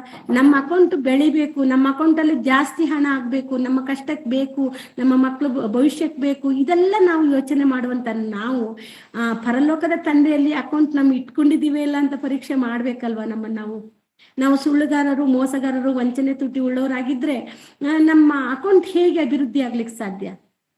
ಅಕೌಂಟ್ ಅಲ್ಲಿ ಮೈನಸ್ ಆಗ್ತಾ ಹೋಗ್ತಾ ಇರುತ್ತೆ. ನಾವು ಮಾಡಿದ ಪ್ರತಿಫಲವೆಲ್ಲ ಕಳ್ಕೊಂತಾ ಇರ್ತೀವಿ. ಮತ್ತೆ ನ್ಯಾಯ ತೀರ್ಪಿಗೆ ಒಳಗಾಗ್ತಾ ಇರ್ತೀವಿ. ದೇವರಿಗೆ ತಕ್ಕವಾಗಿ ಬಡ್ಡಿ ಸಮೇತವಾಗಿ ನಾವು ಉತ್ತರ ಕೊಡ್ಬೇಕಾಗುತ್ತೆ. ಅಸ್ಲುನು ಬಡ್ಡಿನೂ ಸೇರಿಸಿ ಕೊಡ್ಬೇಕಾಗುತ್ತೆ. ಅಂದ್ರೆ ನಾವು ಸುಳ್ಳು ಆಡೋದ್ರಿಂದ ಎಷ್ಟೆಲ್ಲ ನಾವು ನಷ್ಟವನ್ನು ಹೊಂದ್ಕೊಂತೀವಿ ಅನ್ನೋದು ನಮಗೆ ಮನವರಿಕೆ ಆಗ್ಬೇಕು. ಈ ಸುಳ್ಳಿನಿಂದ ನಮಗೆ ಎಷ್ಟು ಅನಾಹುತ ಆಗುತ್ತೆ, ನಮ್ಮ ಜೀವನದಲ್ಲಿ ಎಷ್ಟು ಒಳ್ಳೆದನ್ನ ನಾವು ಕಳ್ಕೊಂತೀವಿ ಅನ್ನೋದನ್ನು ನಾವು ನೆನಪಿನಲ್ಲಿ ಇಟ್ಕೊಳ್ಬೇಕು.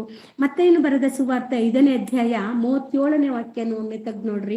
ಮತ್ತೆ ಇನ್ನು ಬರೆದ ಸುವಾರ್ತೆ 5ನೇ ಅಧ್ಯಾಯ 37ನೇ ವಾಕ್ಯ.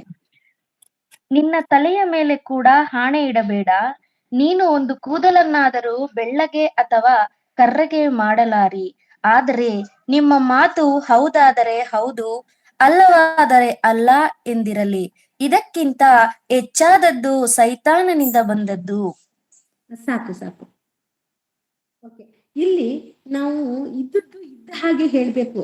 ಅದು ನಾವು ಅದನ್ನ ಆ ಸುಳ್ಳು ಆಣೆ ಇಡೋದಾಗ್ಲಿ, ಒಂದು ಆಕಾಶದ ಮೇಲೆ ಸುಳ್ಳು ಆಣೆ ಇಡೋದಾಗ್ಲಿ, ಭೂಮಿ ಮೇಲೆ ಆಣೆ ಇಡೋದಾಗ್ಲಿ, ತಂದೆ ತಾಯಿ ಮೇಲೆ ಆಣೆ ಇಡೋದಾಗ್ಲಿ, ಈ ರೀತಿ ನಾವು ಆಣೆಗಳನ್ನ ಇಟ್ಕೊಂಡು ಹೋಗ್ಬಾರ್ದು. ಯಾಕಂದ್ರೆ ಅದೆಲ್ಲ ಯಾವ್ದ್ರಿಂದ ಬಂದದ್ದು?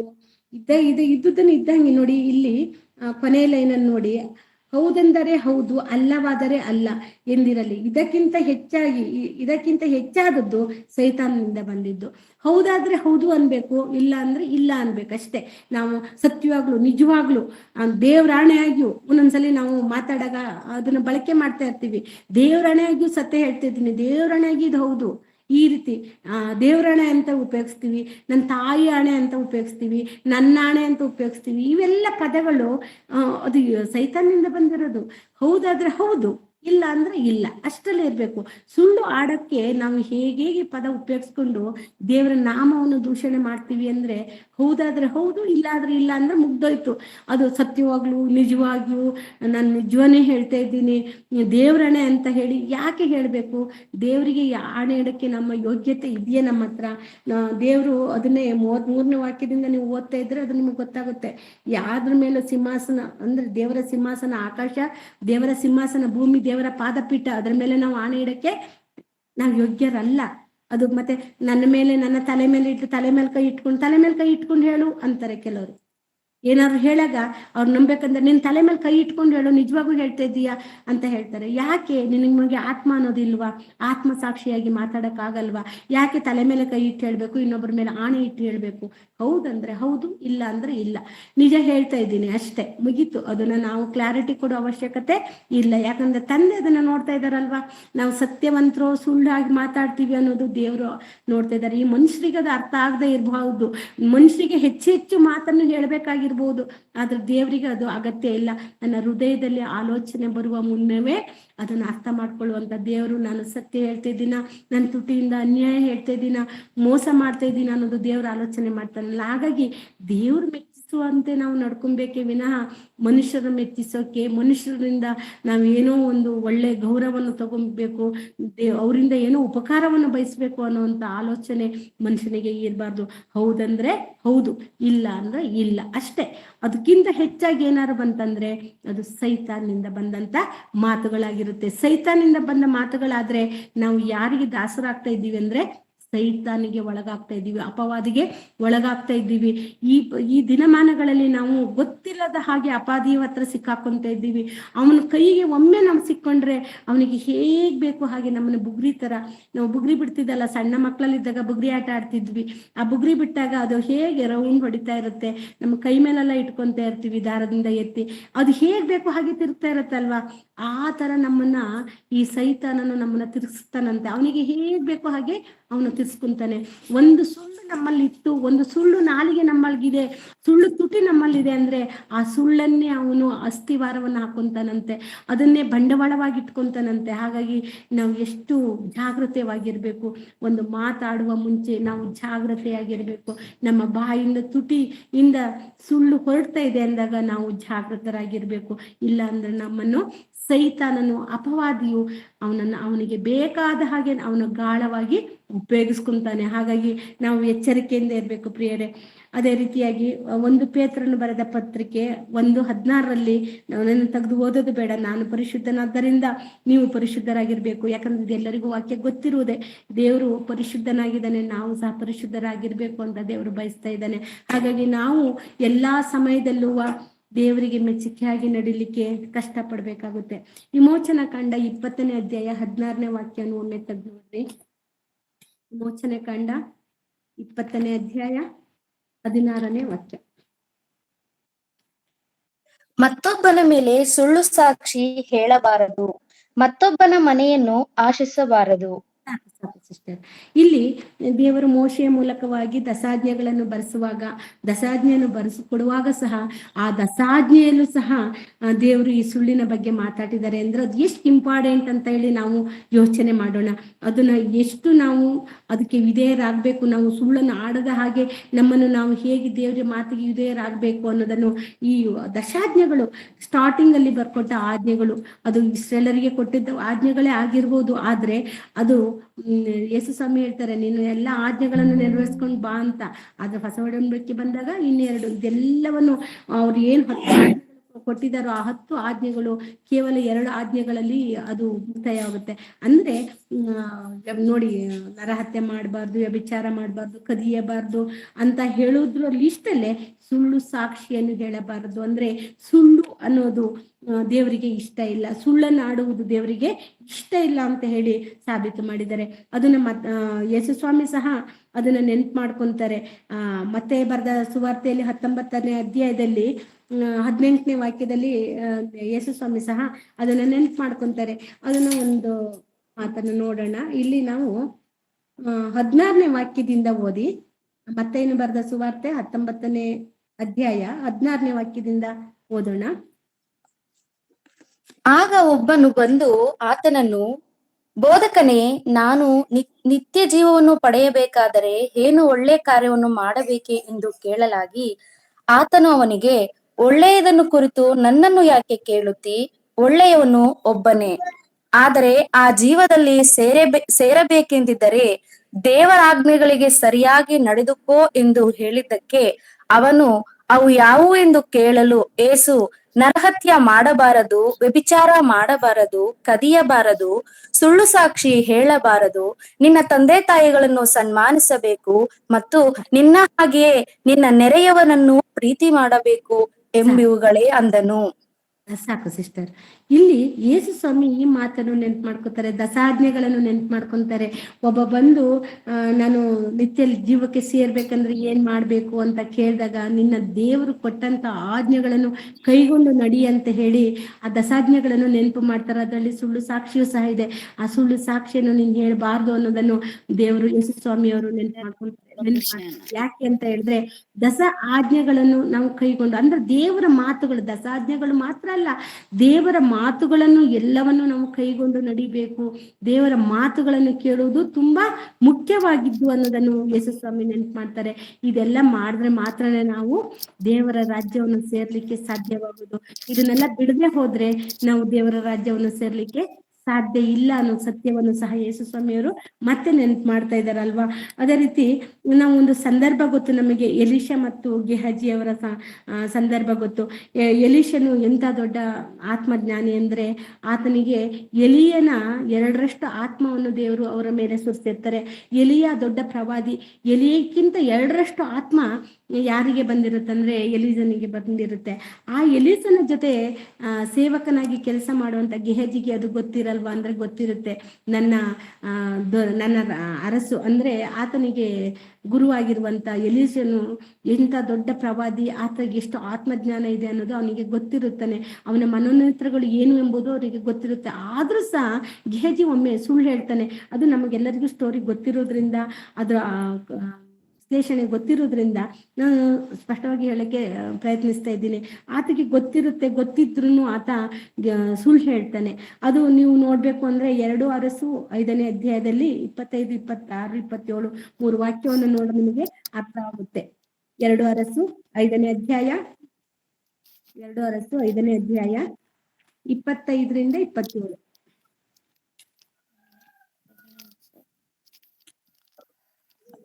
ಅವರು ಹೋದ ನಂತರ ಇವನು ತನ್ನ ಯಜಮಾನನ ಬಳಿಗೆ ಬಂದನು.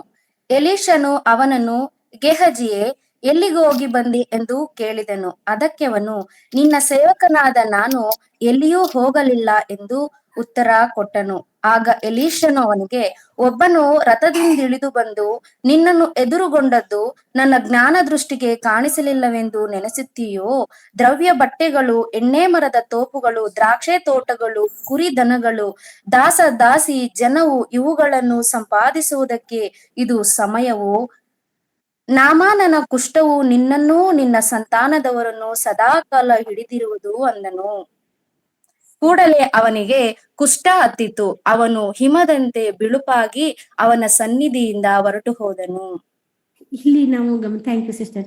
ಇಲ್ಲಿ ನಾವು ಈ ವಾಕ್ಯಗಳಿಂದ ಗಮನಿಸಬೇಕಾಗಿದ್ದು, ಆತ ಎಲೀಷನಿಗೆ ಸುಳ್ಳು ಹೇಳ್ತಾನೆ.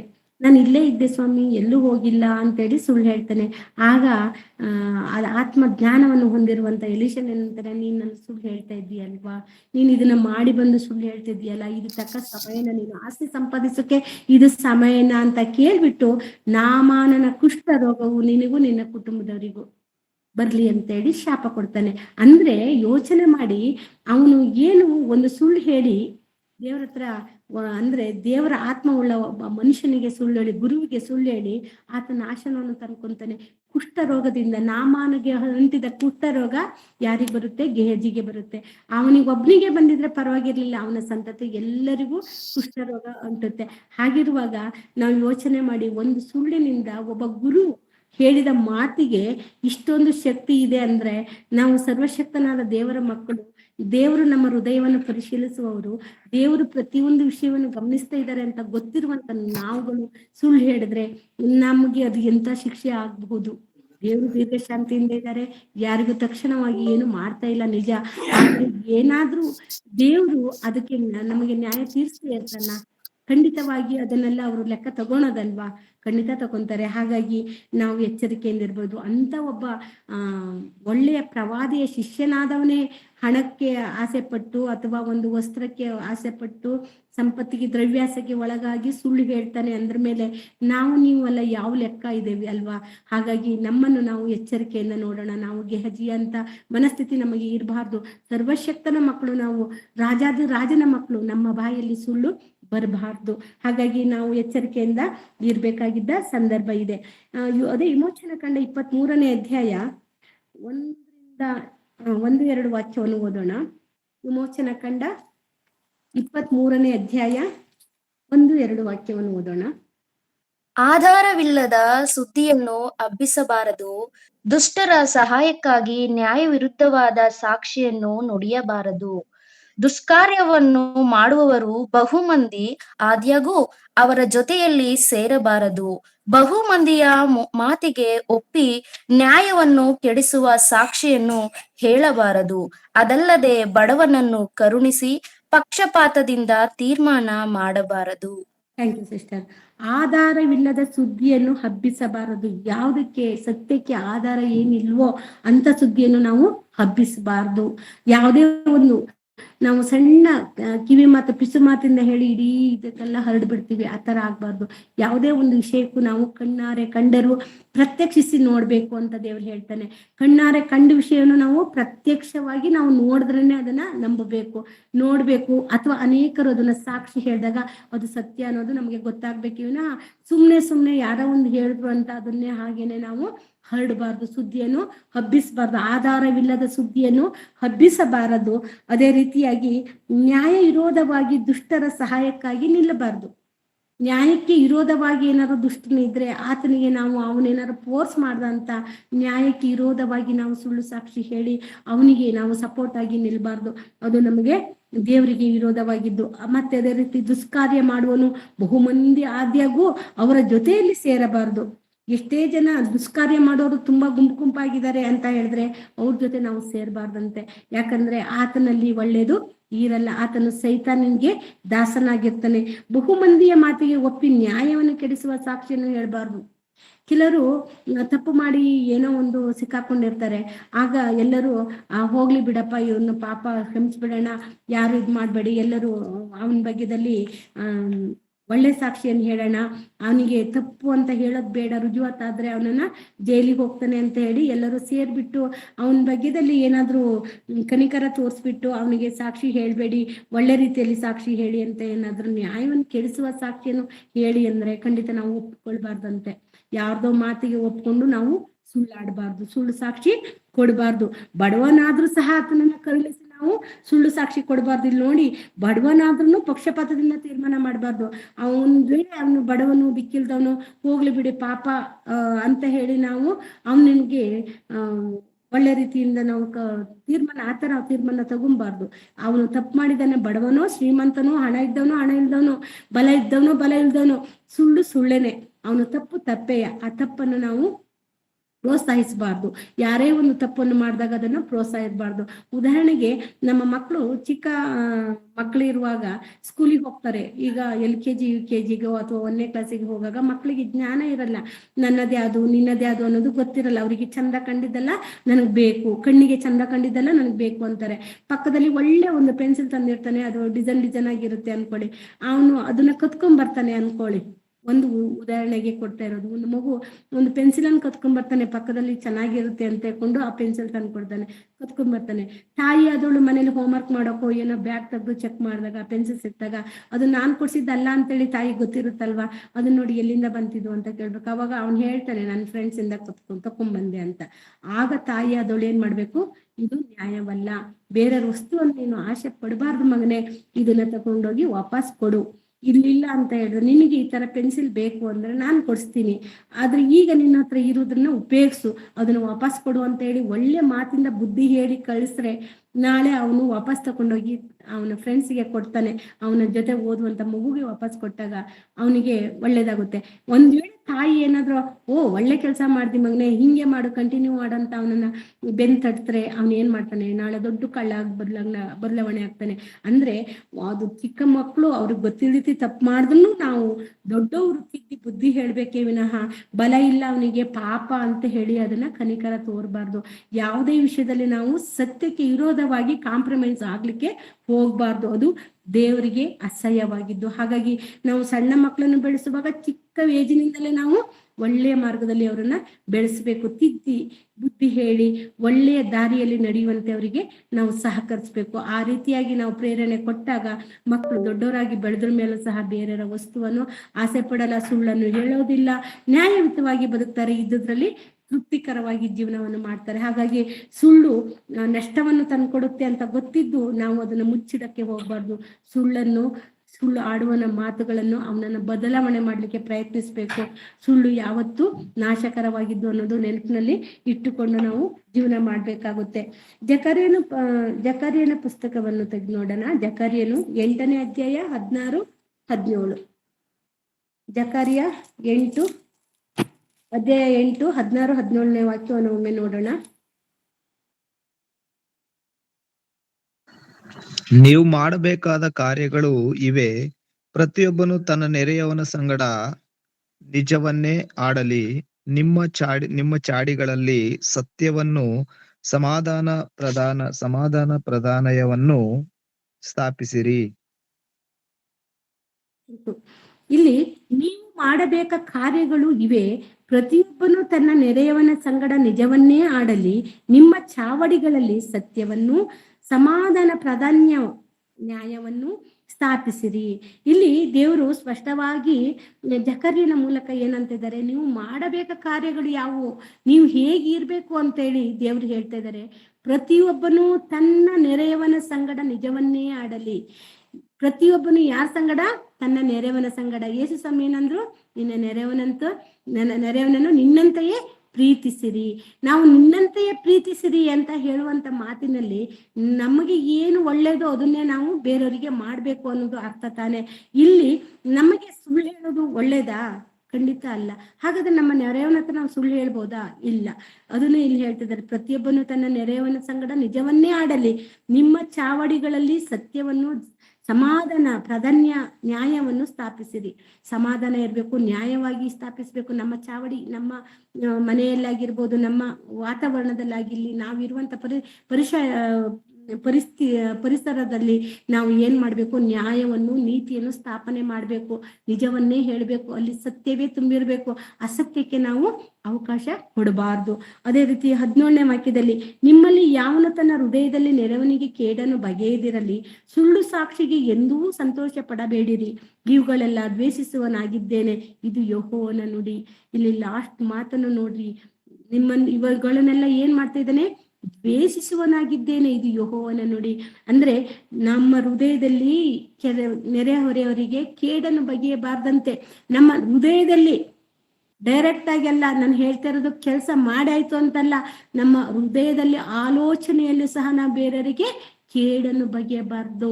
ಆ ಕೇಡನ್ನು ಬಗೆದ್ರೆ ಅಥವಾ ಸುಳ್ಳು ಸಾಕ್ಷಿಯನ್ನು ಹೇಳಿ ನಾವು ಸಂತೋಷ ಪಟ್ರೆ ಖಂಡಿತ ಅದು ದೇವರು ನಮ್ಮನ್ನು ದ್ವೇಷಿಸ್ತಾನೆ. ಯಾಕಂದ್ರೆ ಸ್ಪಷ್ಟವಾಗಿ ದೇವರು ಬರ್ಸಿದ್ದಾನೆ, ಇವುಗಳೆಲ್ಲ ದ್ವೇಷಿಸುವನಾಗಿದ್ದೇನೆ, ಇದು ಯೆಹೋವನ ನುಡಿ. ಸುಳ್ಳು ಹೇಳುವುದು, ಹೃದಯದಲ್ಲಿ ಕಪಟ ಆಲೋಚನೆ ಮಾಡುವುದು, ಇವೆಲ್ಲ ನಾನು ದ್ವೇಷ ಮಾಡ್ತೀನಿ. ಸುಳ್ಳು ಸಾಕ್ಷಿ ಹೇಳಿ ಸಂತೋಷ ಪಡ್ಬೇಡಿ, ಅಥವಾ ಹೃದಯದಲ್ಲಿ ನಿನ್ನ ನೆರವನಿಗೆ ಕೇಡನ್ ಮಾಡ್ಬೇಕು ಅಂತ ಆಲೋಚನೆ ಮಾಡ್ಬೇಡಿ, ಇದನ್ನ ನಾನು ದ್ವೇಷಿಸ್ತೀನಿ ಅಂತ ದೇವ್ರು ಹೇಳ್ತಾ ಇದ್ದಾನೆ. ಅಂದ್ರೆ ದೇವ್ರು ದ್ವೇಷಿಸುವ ಕಾರ್ಯಗಳು ನಮ್ಮಲ್ಲಿ ಇರ್ಬೇಕಾ ಇರ್ಬಾರ್ದ? ದೇವರು ಇರಬಾರ್ದು. ದೇವರು ದ್ವೇಷಿಸುವ ಕಾರ್ಯಕ್ರಮಗಳು ನಮ್ಮಲ್ಲಿ ಇರಬಾರ್ದು. Thank you. ಇದು ದೇವರು ದ್ವೇಷಿಸುವ ಕಾರ್ಯಕ್ರಮಗಳು ನಮ್ಮಲ್ಲಿ ಇದಾವೇನು ಎನ್ನುವುದನ್ನು ನಾವು ಆಲೋಚನೆ ಮಾಡಿ ಅದನ್ನ ಸರಿಪಡಿಸ್ಕೊಳ್ಳೋಣ. ಯಾಕಂದ್ರೆ ದೇವರು ಯಾವತ್ತೂ ಆತನು ಹೇಳಿದ ಮಾತುಗಳು ಸರಿಯಾಗಿದ್ದೇ ಆಗಿರುತ್ತೆ, ನ್ಯಾಯಯುತವಾಗಿರುತ್ತೆ. ದೇವರು ಯಾವತ್ತೂ ಸುಳ್ಳನ್ನು ಹೇಳಲ್ಲ. ಅವ್ರು ಅವಾಗೊಂದು ಮಾತು ಇವಾಗೊಂದು ಮಾತು ಹೇಳಲ್ಲ. ಅವ್ರು ಹಳೆ ಒಡಂಬಡಿಕೆಯಲ್ಲಿ ಜಕರ್ಯನು ಬರೆದ ಪತ್ರಿಕೆ ಹಳೆ ಒಡಂಬಡಿಕೆಯಲ್ಲಿ ಹೇಳಿದ್ದು ಅದೇನ್ ನಮಗ್ ಅನ್ವಯಿಸಲ್ಲ ಅಂತ ಅನ್ಬೇಡ್ರಿ. ಕೆಲವೊಂದು ವಿಷಯಗಳು ಮಾತ್ರ ನಮಗ್ ಅನ್ವಯಿಸಲ್ಲ. ನಾವು ಬದಲಾವಣೆ ಆಗ್ಬೇಕು, ನಾವು ತಿಳ್ಕೊಳ್ಬೇಕಂದ್ರೆ ಹಳೆ ಒಡಂಬಡಿಕೆಯ ವಾಕ್ಯಗಳಿರ್ಬೋದು, ಹೊಸ ಒಡಂಬಡಿಕೆಯ ವಾಕ್ಯಗಳಿರ್ಬೇಕು, ಪರಿಶೀಲನೆ ಮಾಡಿ ಇದು ನಮಗೆ ಅನ್ವಯಿಸುತ್ತಾ ಇಲ್ಲ ಅಂತ ತಿಳ್ಕೊಬೇಕು. ಯಾಕಂದ್ರೆ ಸುಳ್ಳು ಹೇಳೋದು ಅವತ್ತಿಗೂ ಬೇಕು ಇವತ್ತಿಗೂ ಬೇಕಲ್ವಾ? ಸುಳ್ಳು ಹೇಳೋರು ಎಲ್ಲ ಒಂದೇ. ಅವರಿಗೋಸ್ಕರ ಇವರು ಜಾಗೃತಿಯಾಗಿ ವಾಕ್ಯಗಳ ಮೂಲಕ ಉಪದೇಶಿಸ್ತಾ ಇದ್ದಾರೆ ಅಂತ ಹೇಳಿದ್ರೆ ಅದು ನಮಗ್ ಅನ್ವಯಿಸುತ್ತೆ. ಇದು ದ್ವೇಷಿಸುವನಾಗಿದ್ದೇನೆ, ಈ ಸುಳ್ಳಾಡೋರ್ನ ನಾನು ದ್ವೇಷಿಸುವವರಾಗಿದ್ದೇನೆ ಅಂತ ದೇವ್ರು ಹೇಳ್ತಾನೆ. ದೇವ್ರು ದ್ವೇಷಿಸುತ್ತಾನೆ ಅಂತ ಹೇಳಿದ್ರೆ ನಾವು ದೇವ್ರ ದೂಷಣೆ ಕಟ್ಕೊಂಡು ನಾವೆಲ್ಲಿಗೆ ಹೋಗೋಣ? ದೇವರಿಂದ ನಾವು ದೂರ ಆಗಿ ಎಲ್ಲಿಗೆ ಹೋಗೋಣ? ದೇವ್ರು ನಮ್ಮ ಹತ್ರ ಇದ್ರೇನೆ ನಮ್ಮ ಜೀವನ ಸಾಗಿಸೋದು ಕಷ್ಟ. ಅಂತದ್ರಲ್ಲಿ ದೇವ್ರನ್ನಾದ್ರು ನಮ್ಮ ಬಿಟ್ಟು ನಮ್ಮನ್ನು ದೂಷಿಸಿದ್ರೆ, ನಮ್ಮನ್ನು ದ್ವೇಷ ಮಾಡಿದ್ರೆ ನಮ್ಮ ಗತಿ ಏನಾಗ್ಬೇಕು? ಮನುಷ್ಯನ ದ್ವೇಷ ಮಾಡಿದ್ರೆ ನಡೀತತೆ, ಹೇಗೋ ಆಗುತ್ತೆ. ಆದ್ರೆ ದೇವ್ರು ನಮ್ಮನ್ನು ದ್ವೇಷ ಮಾಡಿದ್ರೆ ನಾವು ಎಲ್ಲಿಗೆ ಹೋಗೋಣ? ನಮ್ಮ ಆತ್ಮ ಎಲ್ಲಿಗೆ ಹೋಗುತ್ತೆ? ದೇವರಿಗೆ ವಿರೋಧವಾದ ಕಾರ್ಯಗಳು ನಮ್ಮಲ್ಲಿದ್ರೆ ಖಂಡಿತವಾಗಿ ನಾವು ಬದಲಾಯಿಸ್ಕೊಳ್ಬೇಕು. ಯಾಕಂದ್ರೆ ದೇವ್ರು ಇಷ್ಟಪಟ್ಟದೇ ಹೋದ್ರೆ ನಮ್ಮ ಜೀವನ ಅಧೋಗತಿಗೆ ಹೋಗುತ್ತೆ ಅನ್ನೋದನ್ನು ನಮಗೆ ನೆನಪಿನಲ್ಲಿ ಇರ್ಬೇಕು. ಹಾಗಾಗಿ ನಮ್ಮನ್ನು ನಾವು ಸರಿ ಮಾಡ್ಕೊಳ್ಳೋಣ. ದೇವರು ಸುಳ್ಳನ್ನು ದ್ವೇಷಿಸ್ತಾನೆ. ದೇವರು ಸುಳ್ಳನ್ನು ದ್ವೇಷಿಸ್ತಾನೆ ಅಂದ್ರ ಮೇಲೆ ಆ ಸುಳ್ಳು ನಮ್ಮಲ್ಲಿ ಇರಬಾರ್ದು. ಅದೇ ರೀತಿ ಜ್ಞಾನೋಕ್ತಿ ಪುಸ್ತಕದಲ್ಲಿ 14ನೇ ಅಧ್ಯಾಯ 5ನೇ ವಚನವನ್ನು ಒಮ್ಮೆ ತೆಗೆದು ನೋಡಿ. ಜ್ಞಾನೋಕ್ತಿ 14:5. ಸತ್ಯ ಸಾಕ್ಷಿಯು ಸುಳ್ಳಾಡನು, ಸುಳ್ಳು ಸಾಕ್ಷಿಯು ಅಸತ್ಯವನ್ನೇ ಆಡುವನು. ಸತ್ಯ ಸಾಕ್ಷಿಯು ಸುಳ್ಳಾಡನು, ಸುಳ್ಳು ಸಾಕ್ಷಿಯು ಅಸತ್ಯವನ್ನೇ ಹೇಳ್ತಾನಂತೆ. ಹಾಗಾಗಿ ನಾವು ಸತ್ಯ ಸಾಕ್ಷಿ ಉಳ್ಳವರಾಗಿರ್ಬೇಕು. ಸತ್ಯ ಸಾಕ್ಷಿ ಯಾವತ್ತು ಸುಳ್ಳನ್ನು ಆಡೋದಿಲ್ಲ. ನಮ್ಗೆ ಕಂಡಿರೋದನ್ನು ಸತ್ಯವನ್ನು ನಾವು ನಿಜವನ್ನು ಒಪ್ಪಿಕೊಳ್ಬೇಕು, ನಿಜವನ್ನೇ ಹೇಳಬೇಕು. ನಾವು ಸುಳ್ಳಾಡಿದ್ರೆ ದೇವರು ನಮ್ಮನ್ನು ದ್ವೇಷಿಸ್ತಾನೆ. ಹಾಗಾಗಿ ದೇವರಿಗೆ ವಿರೋಧವಾದ ಕಾರ್ಯಗಳು ನಮ್ಮಲ್ಲಿ ಇರಬಾರ್ದು ಅಂತೇಳಿ ನಾವು ಸ್ಪಷ್ಟವಾಗಿ ತಿಳ್ಕೊಳ್ಳೋಣ. ಇಲ್ಲಿ ಇನ್ನೊಂದು ವಿಷಯನ ಸಹ ನಾವು ನೋಡ್ಕೊಬೇಕು. ಜಕರ್ಯ ಬರೆದ ಪತ್ರಿಕೆ, ಅದರಲ್ಲಿನ ಜಕರ್ಯನ ಪತ್ರಿಕೆಯಲ್ಲಿಯ 7ನೇ ಅಧ್ಯಾಯ 9ನೇ ವಾಕ್ಯವನ್ನು ಒಮ್ಮೆ ಓದೋಣ. ಸೇನಾಧೀಶರನಾದ ಯೆಹೋವನು ಇಂತೆಂದಿದ್ದಾನೆ, ಸರಿಯಾಗಿ ನ್ಯಾಯ ತೀರಿಸಿರಿ, ಒಬ್ಬರಿಗೊಬ್ಬರು ಪ್ರೀತಿ ಕರುಣೆಯನ್ನು ತೋರಿಸಿರಿ. ಸರಿಯಾಗಿ ನ್ಯಾಯ ತೀರಿಸಿರಿ, ಒಬ್ಬರಿಗೊಬ್ಬರು ಪ್ರೀತಿ ಕರುಣೆಯನ್ನು ತೋರಿಸಿರಿ. ನಮ್ಮಲ್ಲಿ ಪ್ರೀತಿ ಕರುಣೆ ಇದ್ರೆ ಸರಿಯಾಗಿ ಒಬ್ಬರಿಗೊಬ್ಬರಿಗೆ ನ್ಯಾಯ ತೀರಿಸ್ತೀವಂತೆ. ನಮ್ಮಲ್ಲಿ ಪ್ರೀತಿ ಅನ್ನೋದು ಇಲ್ಲ ಅಂತ ಹೇಳಿದ್ರೆ ನಾವು ಬೇರೆಯವರಿಗೆ ನ್ಯಾಯ ತೀರಿಸ್ಲಿಕ್ಕೆ ಆಗಲ್ಲ. ನಮ್ಮಲ್ಲಿ ಕರುಣೆ ಪ್ರೀತಿ ಇದ್ರೇನೆ ಸರಿಯಾದ ರೀತಿಯಿಂದ ನಾವು ನ್ಯಾಯ ತೀರ್ಸಕ್ಕಾಗುತ್ತೆ. ಇಲ್ಲ ಅಂದ್ರೆ ನಾವು ಅಸಂಬದ್ಧವಾಗಿ ನಡ್ಕೊಂತೀವಿ. ಹಾಗಾಗಿ ನಮ್ಮಲ್ಲಿ ಪ್ರೀತಿ ಕರುಣೆ ಅನ್ನೋದು ನಮ್ಮಲ್ಲಿ ಇರಬೇಕು. ಆತ್ಮೀಯ ಗುಣಗಳು ನಮ್ಮಲ್ಲಿ ಬೆಳೆಸ್ಕೊಳ್ಬೇಕು. ಎಫೆಸದವರಿಗೆ ಬರೆದ ಪತ್ರಿಕೆ 4ನೇ ಅಧ್ಯಾಯ 25ನೇ ವಾಕ್ಯವನ್ನು ಒಮ್ಮೆ ತೆಗಿರಿ. ಎಫೆಸದವರಿಗೆ ಬರೆದ ಪತ್ರಿಕೆ 4ನೇ ಅಧ್ಯಾಯ 25ನೇ ವಾಕ್ಯ.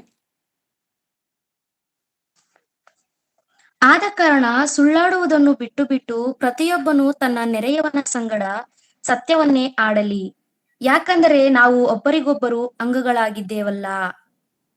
ಸಾಕು. ಇಲ್ಲಿ ಆದ ಕಾರಣ ಸುಳ್ಳಾಡುವುದನ್ನು ಬಿಟ್ಟು ಬಿಟ್ಟು ಪ್ರತಿಯೊಬ್ಬನು ತನ್ನ ನೆರೆಯವನ ಸಂಗಡ ಸತ್ಯವನ್ನೇ ಆಡಲಿ, ಯಾಕೆಂದರೆ ನಾವು ಒಬ್ಬರಿಗೊಬ್ಬರು ಅಂಗಗಳಾಗಿದ್ದೇವಲ್ಲ.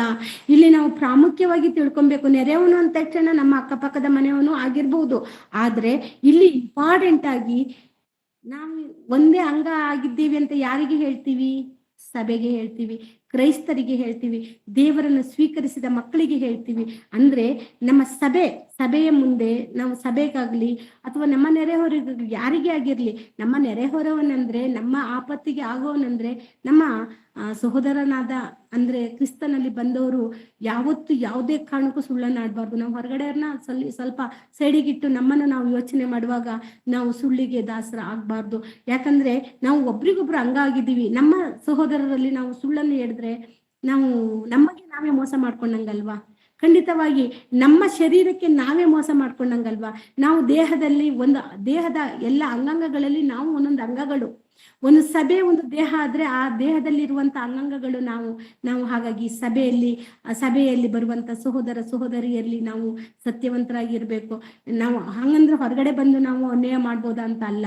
ನಾವು ಮೊದ್ಲು ಇಲ್ಲಿಂದ ಕಲ್ತ್ರೆ ನಾವು ಹೊರಗಡೆಯವರಿಗೂ ನಾವು ಸತ್ಯವಂತರಾಗಿ ಇರ್ತೀವಿ. ಅವರು ಅನ್ಯಾಯಸ್ಥರ ಆದ್ರೂ ನಾವು ಅವರಿಗೆ ಅನ್ಯಾಯವನ್ನು ಬಗೆಯುವುದಿಲ್ಲ. ಮೊದಲು ನಾವು ಕಲಿಬೇಕಾಗಿದ್ದು ಸಭೆಯ ಮೂಲಕ. ಆ ಸಭೆಯಲ್ಲಿ ನಾವು ಸಹೋದರಿಯರಲ್ಲಿ ಯಾವ ರೀತಿ ನಡ್ಕೊಂತೀವಿ ಅನ್ನೋದು ನಮ್ಮ ಹೊರಗಿನ ಪ್ರಪಂಚವನ್ನು ಸಹ ನಮಗೆ ಪರಿಚಯಿಸುತ್ತೆ. ಹಾಗಾಗಿ ನಾವು ಸಭೆಯಾಗಿ ಇರೋರು ಒಂದು ದೇಹದಲ್ಲಿರುವ ಅಂಗಗಳು ಅನ್ನೋದನ್ನು ನಾವು ಮಾತ್ರ ಮರೆಯಬಾರ್ದು. ನಾವು ಕೊಲೆಸದವರಿಗೆ ಬರೆದ ಪತ್ರಿಕೆಯನ್ನು ತೆಗೆದು ನೋಡೋಣ. ಕೊಲೆಸದವರಿಗೆ ಬರೆದ ಪತ್ರಿಕೆ 3ನೇ ಅಧ್ಯಾಯ 9ನೇ ವಾಕ್ಯವನ್ನು ತೆಗೆದು ನೋಡ್ರಿ. ಕೊಲೆಸದವರಿಗೆ 3:9. ಒಬ್ಬರಿಗೊಬ್ಬರು ಸುಳ್ಳಾಡಬೇಡಿರಿ. ನೀವು ಪೂರ್ವ ಸ್ವಭಾವವನ್ನು ಅದರ ಕೃತ್ಯಗಳನ್ನು ತೆಗೆದಿಟ್ಟು ನೂತನ ಸ್ವಭಾವವನ್ನು ಧರಿಸಿಕೊಂಡಿದ್ದೀರಲ್ಲವೇ? Thank you. ಇಲ್ಲಿ ಒಬ್ರಿಗೊಬ್ರು ಸುಳ್ಳಾಡಬೇಡಿ. ಯಾಕಂದ್ರೆ ಅದು ಸುಳ್ಳು ಅನ್ನೋದು ನಮ್ಮ ಪೂರ್ವ ಸ್ವಭಾವ, ಅದು ಹಳೆ ಸ್ವಭಾವ. ನಮ್ಮಲ್ಲಿ ಹಳೆ ಸ್ವಭಾವ ಇತ್ತು. ನಾನು ಹೇಳಿದೆ, ನಾವು ಅನ್ಯರಾಗಿದ್ದಾಗ ಅನೇಕ ತಪ್ಪುಗಳನ್ನು ಮಾಡಿವಿ. ಇಲ್ಲ 5ನೇ ವಾಕ್ಯದಿಂದ ಓದ್ತಾ ಹೋದ್ರೆ ನಮಗೆ ಗೊತ್ತಾಗುತ್ತೆ. ನಮ್ಮಲ್ಲಿ ಜಾರತ್ವ, ಬಣ್ಣತನ, ವಿಗ್ರಹಾರಾಧನೆ, ಕಾಮಾಭಿಲಾಷ, ದುರಾಸೆ ಇವೆಲ್ಲ ಇತ್ತು. ಸುಳ್ಳು ಹೇಳುವುದು ಇವೆಲ್ಲ ನಮ್ಮಲ್ಲಿ ಹಳೆ ಸ್ವಭಾವಗಳು. ನಾವು ಕ್ರಿಸ್ತನಲ್ಲಿ ಬಂದಾಗ, ಯೇಸು ಕ್ರಿಸ್ತನನ್ನು ಅಂಗೀಕರಿಸಿ ಕ್ರಿಸ್ತನ ಸಭೆಯಲ್ಲಿ ಸೇರಿದವರಾದ ನಾವು ಪೂರ್ವ ಸ್ವಭಾವವನ್ನು ಬಿಟ್ಟು ಬಿಡಬೇಕು, ವಿಸರ್ಜನೆ ಮಾಡಲೇಬೇಕು. ವಿಸರ್ಜನೆ ಮಾಡದೆ ಹೋದ್ರೆ ನಾವು ನ್ಯಾಯವಾಗಿ ಬದುಕಲಿಕ್ಕೆ ಆಗಲ್ಲ. ಯಾಕಂದ್ರೆ ದೇವರಿಗೆ ಅದು ಇಷ್ಟ ಇಲ್ಲ. ನಾವು ನೂತನ ಸ್ವಭಾವವನ್ನು ಆತ್ಮಿಕ ಫಲಗಳಿಂದ ನಾವು ತುಂಬಿಸ್ಕೊಳ್ಬೇಕು. ಆತ್ಮಿಕ ಫಲಗಳನ್ನು ತುಂಬಿಸಿದಾಗ ನಮ್ಮಲ್ಲಿ ಸುಳ್ಳು ಅನ್ನೋದು ಇರಲ್ಲ. ಸುಳ್ಳು ಅನ್ನೋದು ಪೂರ್ವ ಸ್ವಭಾವ. ಆ ಸ್ವಭಾವವನ್ನು ಬಿಡಬೇಕು ಅಂತೇಳಿ ದೇವರು ಹೇಳ್ತಾರೆ. ಕೊಲೆಸದವರಿಗೆ ಬರೆದ ಪತ್ರಿಕೆ 3ನೇ ಅಧ್ಯಾಯ 9ನೇ ವಾಕ್ಯ. ಹಾಗಾಗಿ ನಮ್ಮನ್ನು ನಾವು ಸ್ವಲ್ಪ ಎಚ್ಚರಿಕೆಯಿಂದ ನೋಡ್ಕೊಳ್ಳೋಣ. ಯಾಕಂತ ಹೇಳಿದ್ರೆ ನಾವು ಕ್ರೈಸ್ತರಾಗಿದ್ದೇವೆ, ದೇವರ ಸಭೆಯಲ್ಲಿ ಸೇರಿದವರಾಗಿದ್ದೇವೆ. ಅದರಲ್ಲಿ ನಾವು ರೋಮಾಪುರದವರಿಗೆ ಬರೆದ ಪತ್ರಿಕೆ 12:5 ಒಮ್ಮೆ ತೆಗೆದು ನೋಡೋಣ. ನಮಗೆ ಇನ್ನೂ ಸ್ಪಷ್ಟವಾಗಿ ಅರ್ಥ ಆಗುತ್ತೆ. ರೋಮಾಪುರದವರಿಗೆ ಬರೆದ ಪತ್ರಿಕೆ 12ನೇ ಅಧ್ಯಾಯ 5ನೇ ವಾಕ್ಯ. 12:5. ರೋಮಾಪುರದವರಿಗೆ ಬರೆದ ಪತ್ರಿಕೆ 12ನೇ ಅಧ್ಯಾಯ 5ನೇ ವಾಕ್ಯ. ಎಲ್ಲ ಅಂಗಗಳಿಗೆ ಹೇಗೆ ಒಂದೇ ಕೆಲಸ ಇರುವುದಿಲ್ಲವೋ ಹಾಗೆಯೇ ನಾವೆಲ್ಲರೂ ಒಟ್ಟಾಗಿ ಕ್ರಿಸ್ತನಲ್ಲಿ ಒಂದೇ ದೇಹವಾಗಿದ್ದು ಒಬ್ಬೊಬ್ಬರಾಗಿ ಪರಸ್ಪರ ಅಂಗಗಳಾಗಿದ್ದೇವೆ. ಇಲ್ಲಿ ನಾವು ಒಂದೇ ಕೆಲಸದಲ್ಲಿ, ಅಂದ್ರೆ ಕ್ರಿಸ್ತನ ಸಭೆ ಅನ್ನೋದು ಒಂದೇ. ಆ ಒಂದೇ ಸಭೆಯಲ್ಲಿ ನಾವು ದೇವರ ದೇಹದಲ್ಲಿ, ಅಂದ್ರೆ ಯೇಸು ಕ್ರಿಸ್ತನ ದೇಹದಲ್ಲಿರುವ ಅಂಗಗಳಾಗಿದ್ದೇವೆ. ಹಾಗಾಗಿ ನಮ್ಮ ಅಂಗಗಳಿಗೆ ಒಂದೊಂದು ಕೆಲಸ ಇರುತ್ತೆ, ಒಂದೊಂದು ಪಾರ್ಟ್ಸ್ಗಳಿಗೆ ಒಂದೊಂದು ಕೆಲಸ ಇರುತ್ತೆ. ಆ ಕೆಲಸವನ್ನು ನಾವು ಸರಿಯಾಗಿ ಮಾಡ್ಕೊಂಡು ಹೋಗ್ಬೇಕು. ಅಂದ್ರೆ ಒಬ್ಬೊಬ್ಬರಾಗಿ ಪರಸ್ಪರ ಅಂಗಗಳಾಗಿದ್ದೇವಲ್ವಾ, ನಾವು ಒಬ್ಬರೊಬ್ಬೊಬ್ರು ಒಂದೊಂದು ಅಂಗಗಳಾಗಿ ದೇವರ ಆಲಯದಲ್ಲಿ ಕಟ್ಟಲ್ಪಡ್ತಿರುವರಾದ್ರ ಮೇಲೆ ನಮ್ಮಲ್ಲಿ ಸುಳ್ಳು ಅನ್ನೋದು ಇರಬಾರ್ದು. ನಮ್ಮ ನೆರೆಯವನನ್ನಂದ್ರೆ ನಮ್ಮ ಸಹೋದರನನ್ನು ನಾವು ಸತ್ಯವನ್ನೇ ಆಡ್ಬೇಕು. ಅವರಲ್ಲಿ ನಾವು ಸುಳ್ಳನ್ನು ಆಡಬಾರ್ದು. ನಾವೆಲ್ಲ ಒಂದೇ ದೇಹದಲ್ಲಿರುವಂತ ಅಂಗಗಳು. ನನ್ನ ಕೈಗೆ ಕಾಲು ಮೋಸ ಮಾಡೋಕ್ಕಾಗುತ್ತಾ? ನನ್ನ ಕಣ್ಣಿಗೆ ಬಾಯಿ ಮೋಸ ಮಾಡೋಕ್ಕಾಗತ್ತಾ? ಆಗಲ್ಲ. ಅದೇ ರೀತಿ ನಮ್ಮ ಶರೀರ ಒಂದೇ ಶರೀರ. ಯಾವುದು? ಸಭೆ. ಆ ಸಭೆ ಅನ್ನೋ ಶರೀರದಲ್ಲಿ ನಾವೆಲ್ಲ ಅಂಗಗಳಾಗಿದ್ದೀವಿ. ಹಾಗಾಗಿ ನಾವು ಎಚ್ಚರಿಕೆಯಿಂದ ನಮ್ಮ ಜೀವಿತವನ್ನು ನಾವು ಸಾಗಿಸ್ಕೊಳ್ಬೇಕು. ಕೊಲೆಸೆ ಬರೆದ ಪತ್ರಿಕೆಯಲ್ಲಿ ನಾವು ನೋಡಿದೀವಿ. ಅದೇ ರೀತಿಯಾಗಿ ಕೊಲೆಸೆ ಬರದಲ್ಲಿ 3:8 ಸಹ ತೆಗೆದು ನೋಡ್ರಿ. ಅದೇ 3ನೇ ಅಧ್ಯಾಯ, ಕೊಲೆಸದವರಿಗೆ ಬರೆದ ಪತ್ರಿಕೆ 3ನೇ ಅಧ್ಯಾಯ 8ರಲ್ಲಿ, ಈಗಲಾದರೂ ಕ್ರೋಧ, ಕೋಪ, ಮತ್ಸರ, ದೂಷಣೆ, ಬಾಯಿಂದ ಹೊರಡುವ ದುರ್ಭಾಷೆ ಇವುಗಳನ್ನು ವಿಸರ್ಜಿಸಿ ಬಿಡಿರಿ. ಈಗಲಾದರೂ ಅಂದ್ರೆ ನಾವು ಕ್ರಿಸ್ತನ ಸಭೆಗೆ ಸೇರಿದ ಮೇಲಾದ್ರೂ ನಮ್ಮಲ್ಲಿ ಇಂಥ ಗುಣಗಳು ಇರಬಾರ್ದು ಅಂತ ದೇವರು ಬಯಸ್ತಾ ಇದ್ದಾನೆ. ಹಾಗಾಗಿ ದೇವರು ಬಯಸುವಂತೆ ನಾವು ನಡ್ಕೊಳ್ಳೋಣ. ಯಾಕಂದ್ರೆ ನಮ್ಮ ಜೀವಿತ ಸ್ವಲ್ಪನೇ ಕಾಲ ಇರೋದು, ಅದನ್ನು ನಾವು ಸರಿಯಾಗಿ ನಾವು ಉಪಯೋಗಿಸ್ಕೊಳ್ಬೇಕು. ಸುಳ್ಳುಗಾರನಿಗೆ ನಾವು ಅವಕಾಶ ಕೊಡಬಾರ್ದು. ಅಪೊಸ್ತರ ಕೃತ್ಯಗಳಲ್ಲಿ ನಾವು 5ನೇ ಅಧ್ಯಾಯವನ್ನು 1ನೇ ವಾಕ್ಯದಿಂದ 11ನೇ ವಾಕ್ಯದವರೆಗೆ ಓದುವಾಗ ಇದೆಲ್ಲರಿಗೂ ಸುಪ್ರಚಿತವಾದ ಮಾತುಗಳು. ಅಪೊಸ್ತರ ಕೃತ್ಯಗಳು 5ನೇ ಅಧ್ಯಾಯ 1ನೇ ವಾಕ್ಯದಿಂದ ಸುಮಾರು 11 ವಾಕ್ಯವರೆಗೆ ನೋಡಿದಾಗ ನಾವು ಇಲ್ಲಿ ಅನನೀಯ ಮತ್ತು ಸಪೇರಿಯರು ಸುಳ್ಳನ್ನು ಹೇಳಿ ಹೇಗೆ ನಾಶ ತಂದ್ಕೊಂಡ್ರು ಅನ್ನೋದು ನಮಗೆ ಗೊತ್ತು. ಅದು ಗೊತ್ತಿರೋದ್ರಿಂದ ನಾನು ಸಾರಾಂಶವನ್ನು ಹೇಳಕ್ ಇಷ್ಟಪಡ್ತೀನಿ. ಅಲ್ಲಿ ಅನನೀಯನು ಏನ್ ಮಾಡ್ತಾನೆ, ಸಪರ್ಯರು ಏನ್ ಮಾಡ್ತಾರೆ, ಅವರ ಆಸ್ತಿಗಳನ್ನು ಮಾರಿ ಒಂದು ಭಾಗ ಮುಚ್ಚಿಟ್ಕೊಂಡು ಒಂದು ಭಾಗವನ್ನು ಕೊಡಕ್ ಹೋದಾಗ ಇಷ್ಟೇ ಹಣಕ್ಕೆ ಮಾರಿದ್ದ ಅಂದ್ರೆ ಹೌದು ಅಂತ ಹೇಳ್ತಾರೆ. ಆ ಒಂದು ಸುಳ್ಳಿನಿಂದ ಸಪರ್ಯ ಮತ್ತು ಅನನ್ಯ ಇಬ್ಬರು ನಾಶವನ್ನು ತಂದ್ಕೊತಾರೆ, ಅವರ ಮರಣವನ್ನು ತಂದ್ಕೊಂತಾರೆ. ಅಂದ್ರೆ ಮರಣಕರವಾಗಿದ್ದ ಇದು, ಈ ಸುಳ್ಳು ಅನ್ನೋ ಪದ ಮರಣಕರವಾಗಿದ್ದ ಅನ್ನೋದಂದ್ರೆ ಖಂಡಿತವಾಗಿ ಅದು ಮರಣಕರವಾಗಿದ್ದೆ. ಹಾಗಾಗಿ ನಾವು ಆಲೋಚನೆ ಮಾಡೋಣ, ಇದನ್ನ ಬರ್ದಿಟ್ಕೊಡಿ, ಆಮೇಲೆ ಓದ್ಕೊಡಿ. ಅಪೊಸ್ತರ ಕೃತ್ಯಗಳು 5ನೇ ಅಧ್ಯಾಯ 1ರಿಂದ 11ನೇ ವಾಕ್ಯದವರೆಗೂ ನೀವು ನೋಡಿದ್ರೆ ಅದು ಸಂಪೂರ್ಣವಾಗಿ ಸಪೇರ ಮತ್ತು ಅನನ್ಯರು ಏನ್ ಮಾಡಿದ್ರು, ಹೇಗೆ ನಾಶನವನ್ನು ತಂದ್ಕೊಂಡ್ರು ಅನ್ನೋದು ನಮಗೆ ಅರ್ಥ ಆಗುತ್ತೆ. ಹಾಗಾಗಿ ಇದನ್ನ ನೆನಪಲ್ಲಿ ಇಟ್ಕೊಳ್ಳೋಣ. ಯಾಕಂತ ಹೇಳಿದ್ರೆ ನಾವು ಒಂದು ಸಣ್ಣ ಸುಳ್ಳು ಹೇಳಿ ದೇವರ ಕೈಯಲ್ಲಿ ಸಿಕ್ಕಾಕೊಂಬಾರ್ದು. ದೇವರ ಕೈಯಲ್ಲಿ ಸಿಕ್ಕಿ ಹಾಕಿಕೊಳ್ಳೋದು ಮಹಾಘೋರವಾಗಿದ್ದು, ಯಾಕಂದ್ರೆ ದೇವರಿಗೆ ಅಸಹ್ಯವಾಗಿದ್ದು ಸುಳ್ಳು. ಆ ಸುಳ್ಳಿನಿಂದ ನಾವು ದೂರ ಇರಬೇಕು. ಹಾಗಾಗಿ ಪವಿತ್ರಾತ್ಮ ಪ್ರೇರಿತರಾಗಿ ಪೇತ್ರನು ಹೇಳ್ತಾ ಇದ್ದಂತೆ ಅವರಿಬ್ರು ನೆರಳುಕೊಳ್ಳಿ ಸತ್ತೋಗ್ದು ನಾವು ನೋಡ್ತೀವಿ ಆ ಘಟನೆಯಲ್ಲಿ. ಹಾಗಾಗಿ ಆ ಸಂದರ್ಭವನ್ನು ನೆನಪು ಮಾಡ್ಕೊಳ್ಳೋಣ, ನಾವು ಸುಳ್ಳಿನಿಂದ ದೂರ ಇರೋಣ. ಯಾಕೋಬನು ಬರೆದ ಪತ್ರಿಕೆ ಯೋಹಾನ ಬರೆದ ಪತ್ರಿಕೆಯನ್ನು ತೆಗೆದು ನೋಡೋಣ. 8ನೇ ಅಧ್ಯಾಯ 43-44ನೇ ವಾಕ್ಯವನ್ನು ಒಮ್ಮೆ ನೋಡೋಣ. ಯೋಹಾನನು ಬರೆದ ಸುವಾರ್ತೆ 8ನೇ ಅಧ್ಯಾಯ 43-44. ನೀವು ನನ್ನ ಮಾತನ್ನು ಗ್ರಹಿಸದೆ ಇರುವುದಕ್ಕೆ ಕಾರಣವೇನು? ನನ್ನ ಬೋಧನೆಗೆ ಕಿವಿಗೊಡಲಾರದೆ ಇರುವುದೇ ಕಾರಣ. ಸೈತಾನನು ನಿಮ್ಮ ತಂದೆ, ನೀವು ಆ ತಂದೆಯಿಂದ ಹುಟ್ಟಿದವರಾಗಿದ್ದು ನಿಮ್ಮ ತಂದೆಯ ದುರಿಚ್ಛೆಗಳನ್ನೇ ನಡೆಸಬೇಕೆಂದಿದ್ದೀರಿ. ಅವನು ಆದಿಯಿಂದಲೂ ಕೊಲೆಗಾರನಾಗಿದ್ದು ಸತ್ಯದಲ್ಲಿ ನಿಲ್ಲಲಿಲ್ಲ, ಅವನಲ್ಲಿ ಸತ್ಯವೂ ಇಲ್ಲವೇ ಇಲ್ಲ. ಅವನು ಸುಳ್ಳಾಡುವಾಗ ಸ್ವಭಾವಾನುಸಾರವಾಗಿ ಆಡುತ್ತಾನೆ. ಅವನು ಸುಳ್ಳುಗಾರನು, ಸುಳ್ಳಿಗೆ ಮೂಲ ಪುರುಷನು ಆಗಿದ್ದಾನೆ.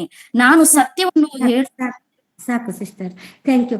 ಇಲ್ಲಿ ಯೇಸು ಸ್ವಾಮಿ ಹೇಳ್ತಾ ಇದ್ದಾರೆ, ನೀವು ನನ್ನ ಬೋಧನೆಗೆ ಯಾಕೆ ಕಿವಿ ಕೊಡ್ತಾ ಇಲ್ಲ ಅಂತ ಹೇಳಿದ್ರೆ, ನಾನು ಸತ್ಯವನ್ನ ಆಡ್ತಾ ಇದ್ದೀನಿ, ನಾನು ದೇವರಿಂದ ಬಂದವನು, ಹಾಗಾಗಿ ನಾನು ಸತ್ಯವನ್ನ ಆಡ್ತಾ ಇದ್ದೀನಿ, ನನ್ನ ತಂದೆ ದೇವರು, ಹಾಗಾಗಿ ನಾನು ಸತ್ಯವನ್ನ ಆಡ್ತಾ ಇದ್ದೀನಿ ಅಂತ ಹೇಳಿ ಯೇಸು ಸ್ವಾಮಿ ತಾನೇ ಹೇಳಿಕೆಯನ್ನು ಕೊಡ್ತಾ, ನೀವ್ ಯಾಕೆ ಸತ್ಯವನ್ನು ನಂಬ್ತಾ ಇಲ್ಲ ಅಂದ್ರೆ ನಿಮ್ಮಲ್ಲಿ ಸತ್ಯ ಇಲ್ಲ, ನೀವು ಯಾರ ಮಕ್ಕಳು ಅಂತ ಹೇಳಿದ್ರೆ ಸೈತಾನನ ಮಕ್ಕಳು ಅಂತ ಹೇಳಿ ಸ್ಪಷ್ಟವಾಗಿ ಹೇಳ್ತಾ ಇದ್ದಾರೆ.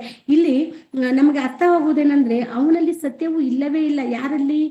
ಸೈತಾನನು. ನಾವು 44ನೇ ವಾಕ್ಯವನ್ನು ಹೇಳಿದ್ರೆ ಓದುವುದಾದ್ರೆ, ನೀವು ಆ ತಂದೆಯಿಂದ ಹುಟ್ಟಿದವರಾಗಿದ್ದು ನಿಮ್ಮ ತಂದೆಯ ದುರಿಚ್ಛೆಗಳನ್ನೇ ನಡೆಸಬೇಕೆಂದಿದ್ದೀರಿ.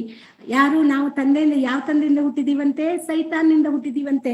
ಯಾಕಂದ್ರೆ ಆತನ ದುರಿಚ್ಛೆಗಳನ್ನೇ ನಾವು ಪಾಲಿಸ್ತಾ ಬರ್ತಾ ಇದ್ದೀವಿ. ನಾವು ಯಾರನ್ನ ಫಾಲೋ ಮಾಡ್ತೀವಿ? ನಮ್ಮ ತಂದೆಯನ್ನು ಫಾಲೋ ಮಾಡ್ಬೇಕು. ಸತ್ಯವಂತನಾದ ದೇವರನ್ನು ಪಾಲನೆ ಮಾಡ್ತಾ ಇದ್ದೀವ, ನಾವು ಅಸತ್ಯವಂತನಾದ ಅಪವಾದಿಯ ಪಾಲನೆ ಮಾಡ್ತಾ ಇದ್ದೀವಿ ಅಂದ್ರೆ, ಅಪವಾದಿಯ ದುರಿಚ್ಛೆಗಳನ್ನೇ ನಾವು ನಡ್ಸ್ಕೊಂಡು ಹೋಗ್ತಾ ಇದ್ದೀವಿ ಅಂದ್ರೆ ನಾವು ಯಾರ ಮಕ್ಕಳು? ಸೈತಾನನ ಮಕ್ಕಳು. ಅವನು ಆದಿಯಿಂದಲೂ ಕೊಲೆಗಾರನಾಗಿದ್ದು ಸತ್ಯದಲ್ಲಿ ನಿಲ್ಲಲಿಲ್ಲ, ಅವನಲ್ಲಿ ಸತ್ಯವೂ ಇಲ್ಲವೇ ಇಲ್ಲ. ಅವನು ಸುಳ್ಳಾಡುವಾಗ ಸ್ವಭಾವಾನುಸಾರವಾಗಿ ಆಡುತ್ತಾನೆ.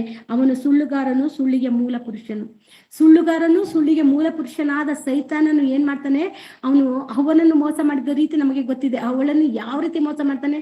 ತಿನ್ಬಾರ್ದು, ಅವನು ಯಾವ ಹಣ್ಣನ್ನು ತಿನ್ಬಾರ್ದು ಅಂದಿದ್ದಾರಾ ಅಂತ ಹೇಳಿ ಕ್ವಶನ್ ಆಗ್ತಾನೆ.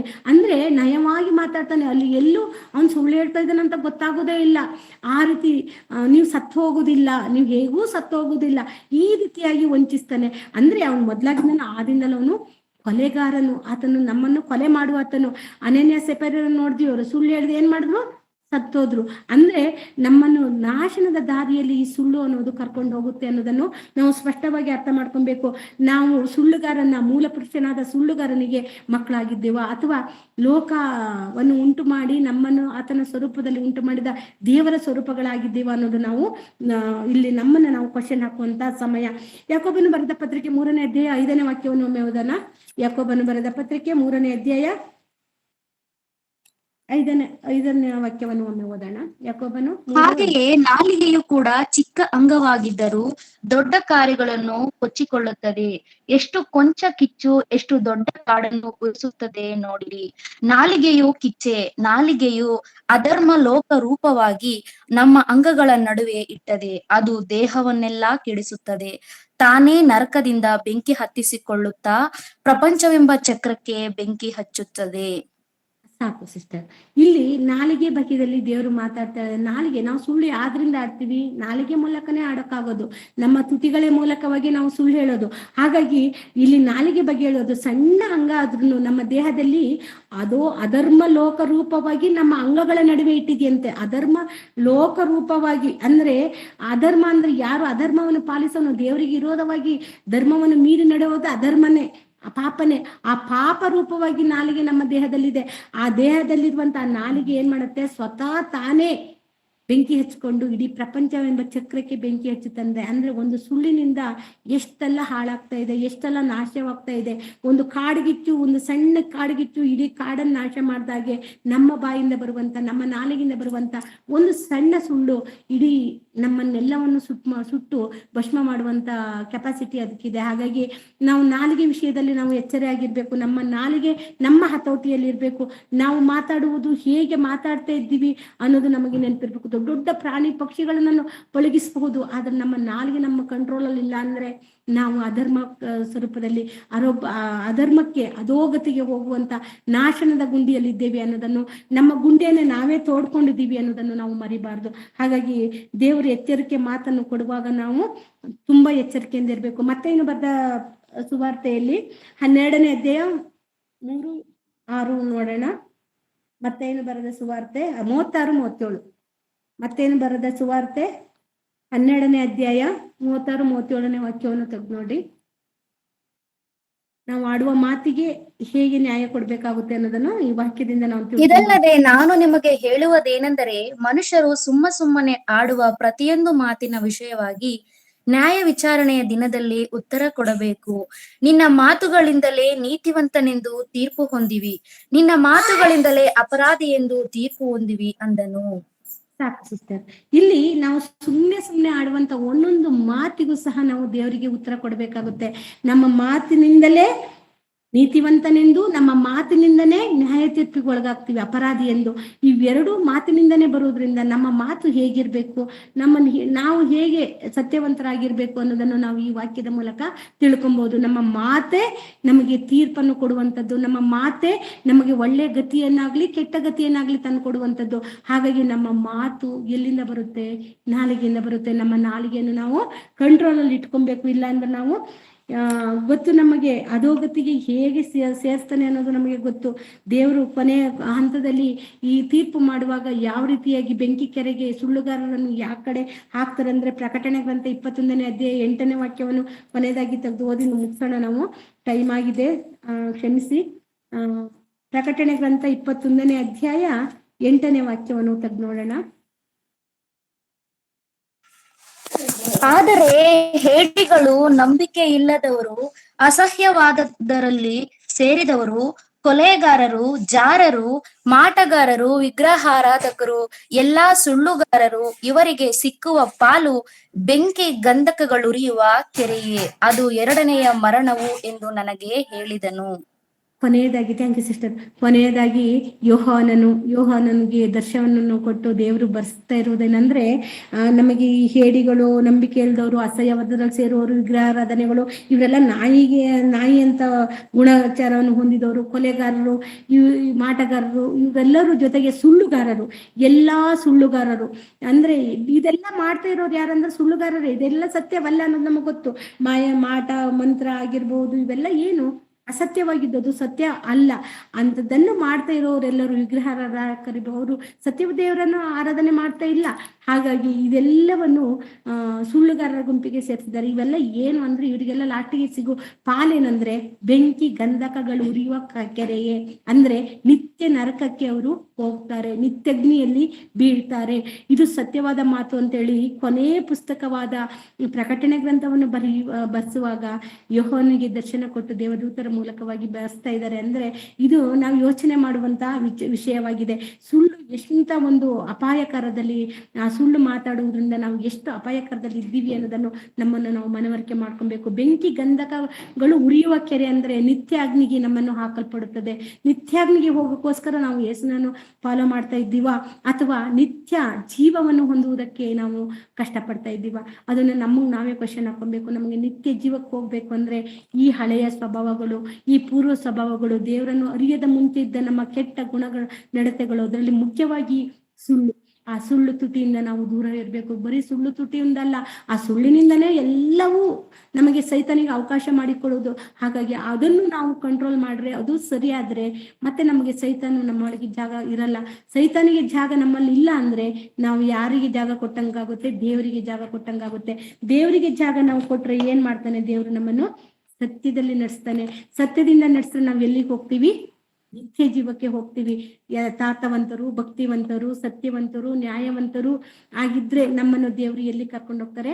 ಅವರು ವಾಗ್ದಾನ ಮಾಡಿದಂತ ಜೀವ ಬಾಧ್ಯರ ಪಟ್ಟಿಯ ಹೆಸರಿನಲ್ಲಿ ನಮ್ಮನ್ನು ಸೇರಿಸಿ, ನಮ್ಮನ್ನು ಸತ್ಯದ ಮಾರ್ಗದಲ್ಲಿ ನಡೆಸಿ, ನಮ್ಮನ್ನು ದೇವರ ನ್ಯಾಯ ತೀರ್ಪಿನಲ್ಲಿ ಏನ್ ಮಾಡ್ತಾರೆ? ನಮ್ಮನ್ನ ಪರಲೋಕಕ್ಕೆ ಕರ್ಕೊಂಡು ಹೋಗ್ತಾರೆ.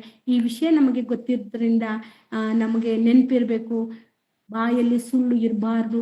ನಮ್ಮ ಬಾಯಲ್ಲಿ ಒಂದು ಸುಳ್ಳು ಸಿಕ್ಕಬಾರ್ದು. ನಾವು ನಿರ್ದೋಷಿಗಳಾಗಿರ್ಬೇಕು.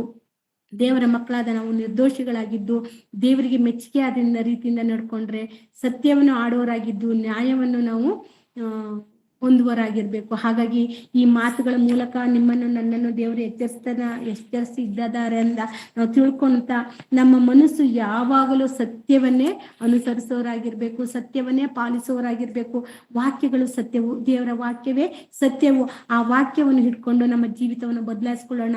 ನಾವು ಸತ್ಯದ ಮಾರ್ಗದಲ್ಲಿ ನಡೆಯೋಣ, ನಿರ್ದೇಶಿಗಳಾಗಿರೋಣ, ದೇವರು ನಮ್ಮನ್ನು ಪ್ರೀತಿ ಪಡುವಷ್ಟು ಹತ್ತಿರವಾಗಿರೋಣ ಅಂತ ಹೇಳುತ್ತಾ ಈ ಮಾತಿನ ಮೂಲಕ ದೇವರು ನನ್ನನ್ನು ನಿಮ್ಮನ್ನು ಆಶೀರ್ವದಿಸಲಿ. ಕಣ್ಮುಚ್ಚಿ ಪ್ರಾರ್ಥನೆ ಮಾಡಿಕೊಂಡು ಮುಗಿಸೋಣ.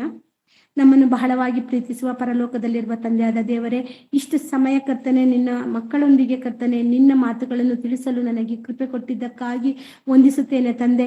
ಹೌದು ಸ್ವಾಮಿ, ಈ ಸ್ವಲ್ಪ ಸಮಯದಲ್ಲಿ ಕರ್ತನೆ ನಿನ್ನ ಮಾತುಗಳನ್ನು ನಾನು ತಿಳಿಸಿದ್ದನ್ನು ಇದ್ದದ್ದನ್ನು ಇದ್ದ ಹಾಗೆ ತಿಳಿಸಲು ಪ್ರಯತ್ನಿಸಿದ್ದೇನೆ ಕರ್ತನೆ.